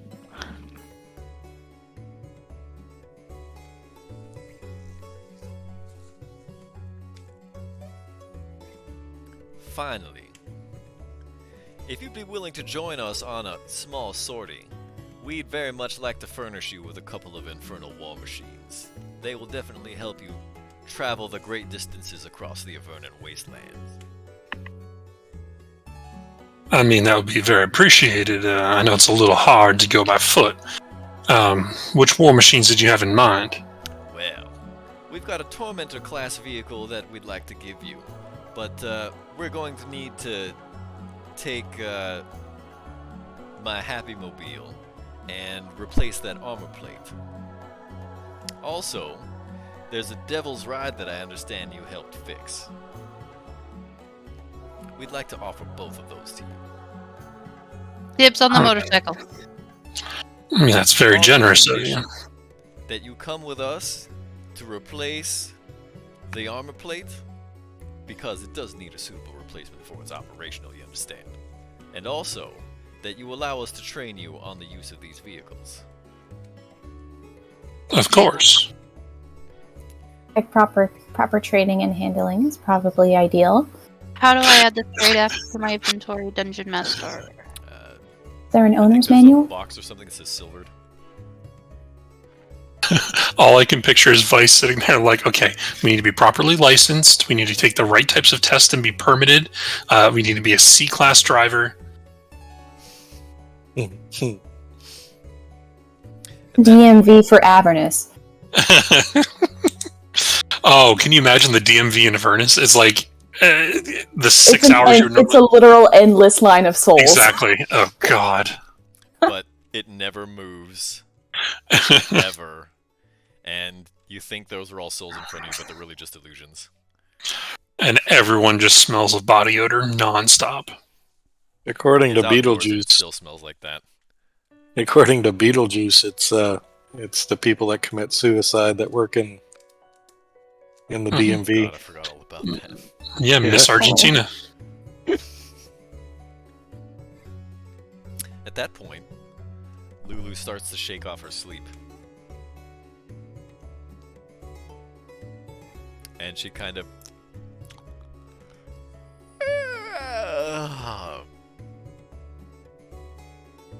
Oh, the sword! The hill. We have to go to Haruman's Hill. Harumad's Hill? Mad Maggie says, "Whoa, dangerous place. Before you go there, you better definitely help us fix these war machines. And then, you can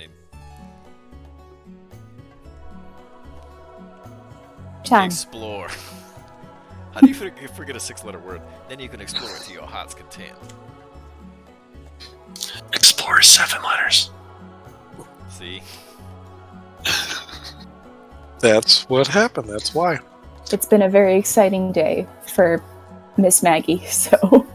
Well, much obliged, Mad Maggie. Where do we need to go to get this armor plate to fix up the war machine that you are so graciously donating to our cause? I might have one or two ideas. There's a scrap heap not too far from here. We may be able to find a suitable replacement there. All right, well, we will rely on you to lead the way. Well, might I make a suggestion? We got a couple of our people that are very much exhausted. We might need to rest before we go. And where's believe, my Vargas? friends, that you earned it.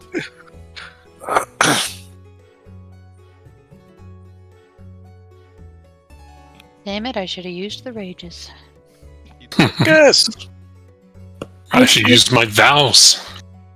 I do have one last question for you, Mad Maggie. Ask. Do you happen to have any keychains, like commemorating this place? It's like, you know, if I'm an honorary member of the Knucklebones, then like, you know, Because you're standing next to her as she starts to bellow this guffaw of a laugh. She kind of gets a bunch of that nasty hag spittle all over your face. And she just starts to laugh. She all but doubles over. And she says, "You'll find no holy symbols here. Do you know where you are?" Not necessarily I did not say holy symbols. I said keychains.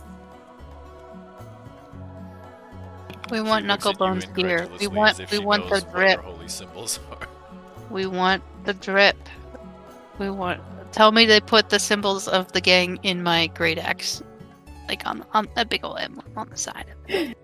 Yeah. Give me the gang signs. Yes. That's what Vice is asking for. She wants to rep. the Honestly, the way that I would picture it is it's literally just like the actual bone on someone's knuckle, It's the just knuckle, attached to a chain. the mound. That's the symbol. That's pretty The cool. mound, gotcha. This thing.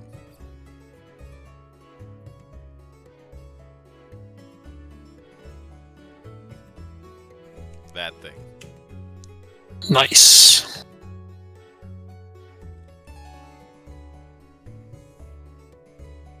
All right, so shall we hunker down for the night and then set out tomorrow morning to find this armor plate? Sounds like a plan. Please. Did Vargas Sells find it all. anything? Oh Yeah, yeah. where's Vargas?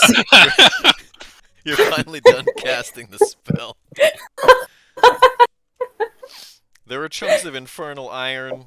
There's broken stuff. There's definitely parts of some of these war machines, and it feels vaguely magical, but there's nothing that's usable. So I pretty much just direct them to all the magical stuff, and that's it. Yeah, they're able to pick out the war machine parts more easily as a result. Nice. I guess after I've helped them with that, after all the magical stuff's collected, come back in. It's gonna take some time to do that. It's a very large pile of stuff. Aha. In that case, yep. Here I am, helping them out for a long while. Well, the dream lasted a little while. Let's say you're done. Okay.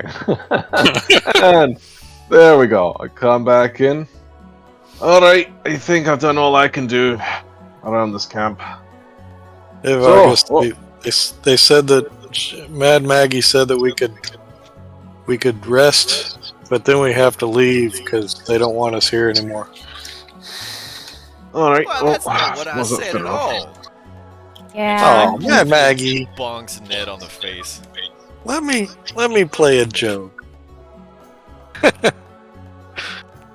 Oh, a prank.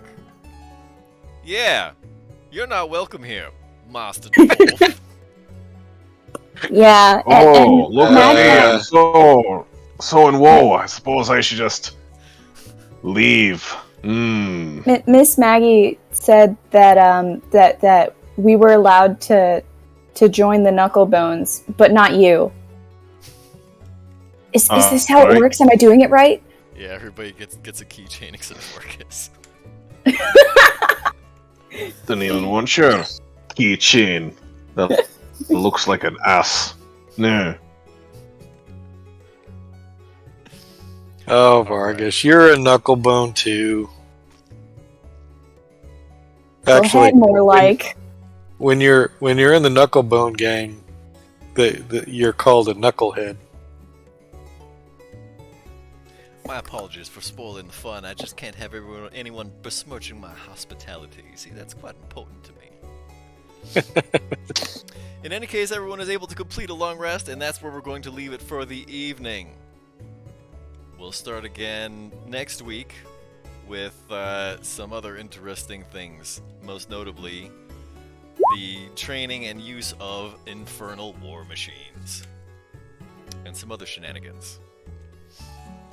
Thank you for watching, everybody out there in Twitch land, or if you're watching this on our YouTube channel later. We are Crit Cats. Make sure you follow us on Twitter, Instagram, TikTok, Facebook. And if you look in Twitch chat right now, you can get the Discord for our server and come out and play some games with us. We'll be back on Wednesday with what's probably going to be the finale of Tomb of Annihilation. We'll be back in a week with Descent into Avernus. Later. Bye.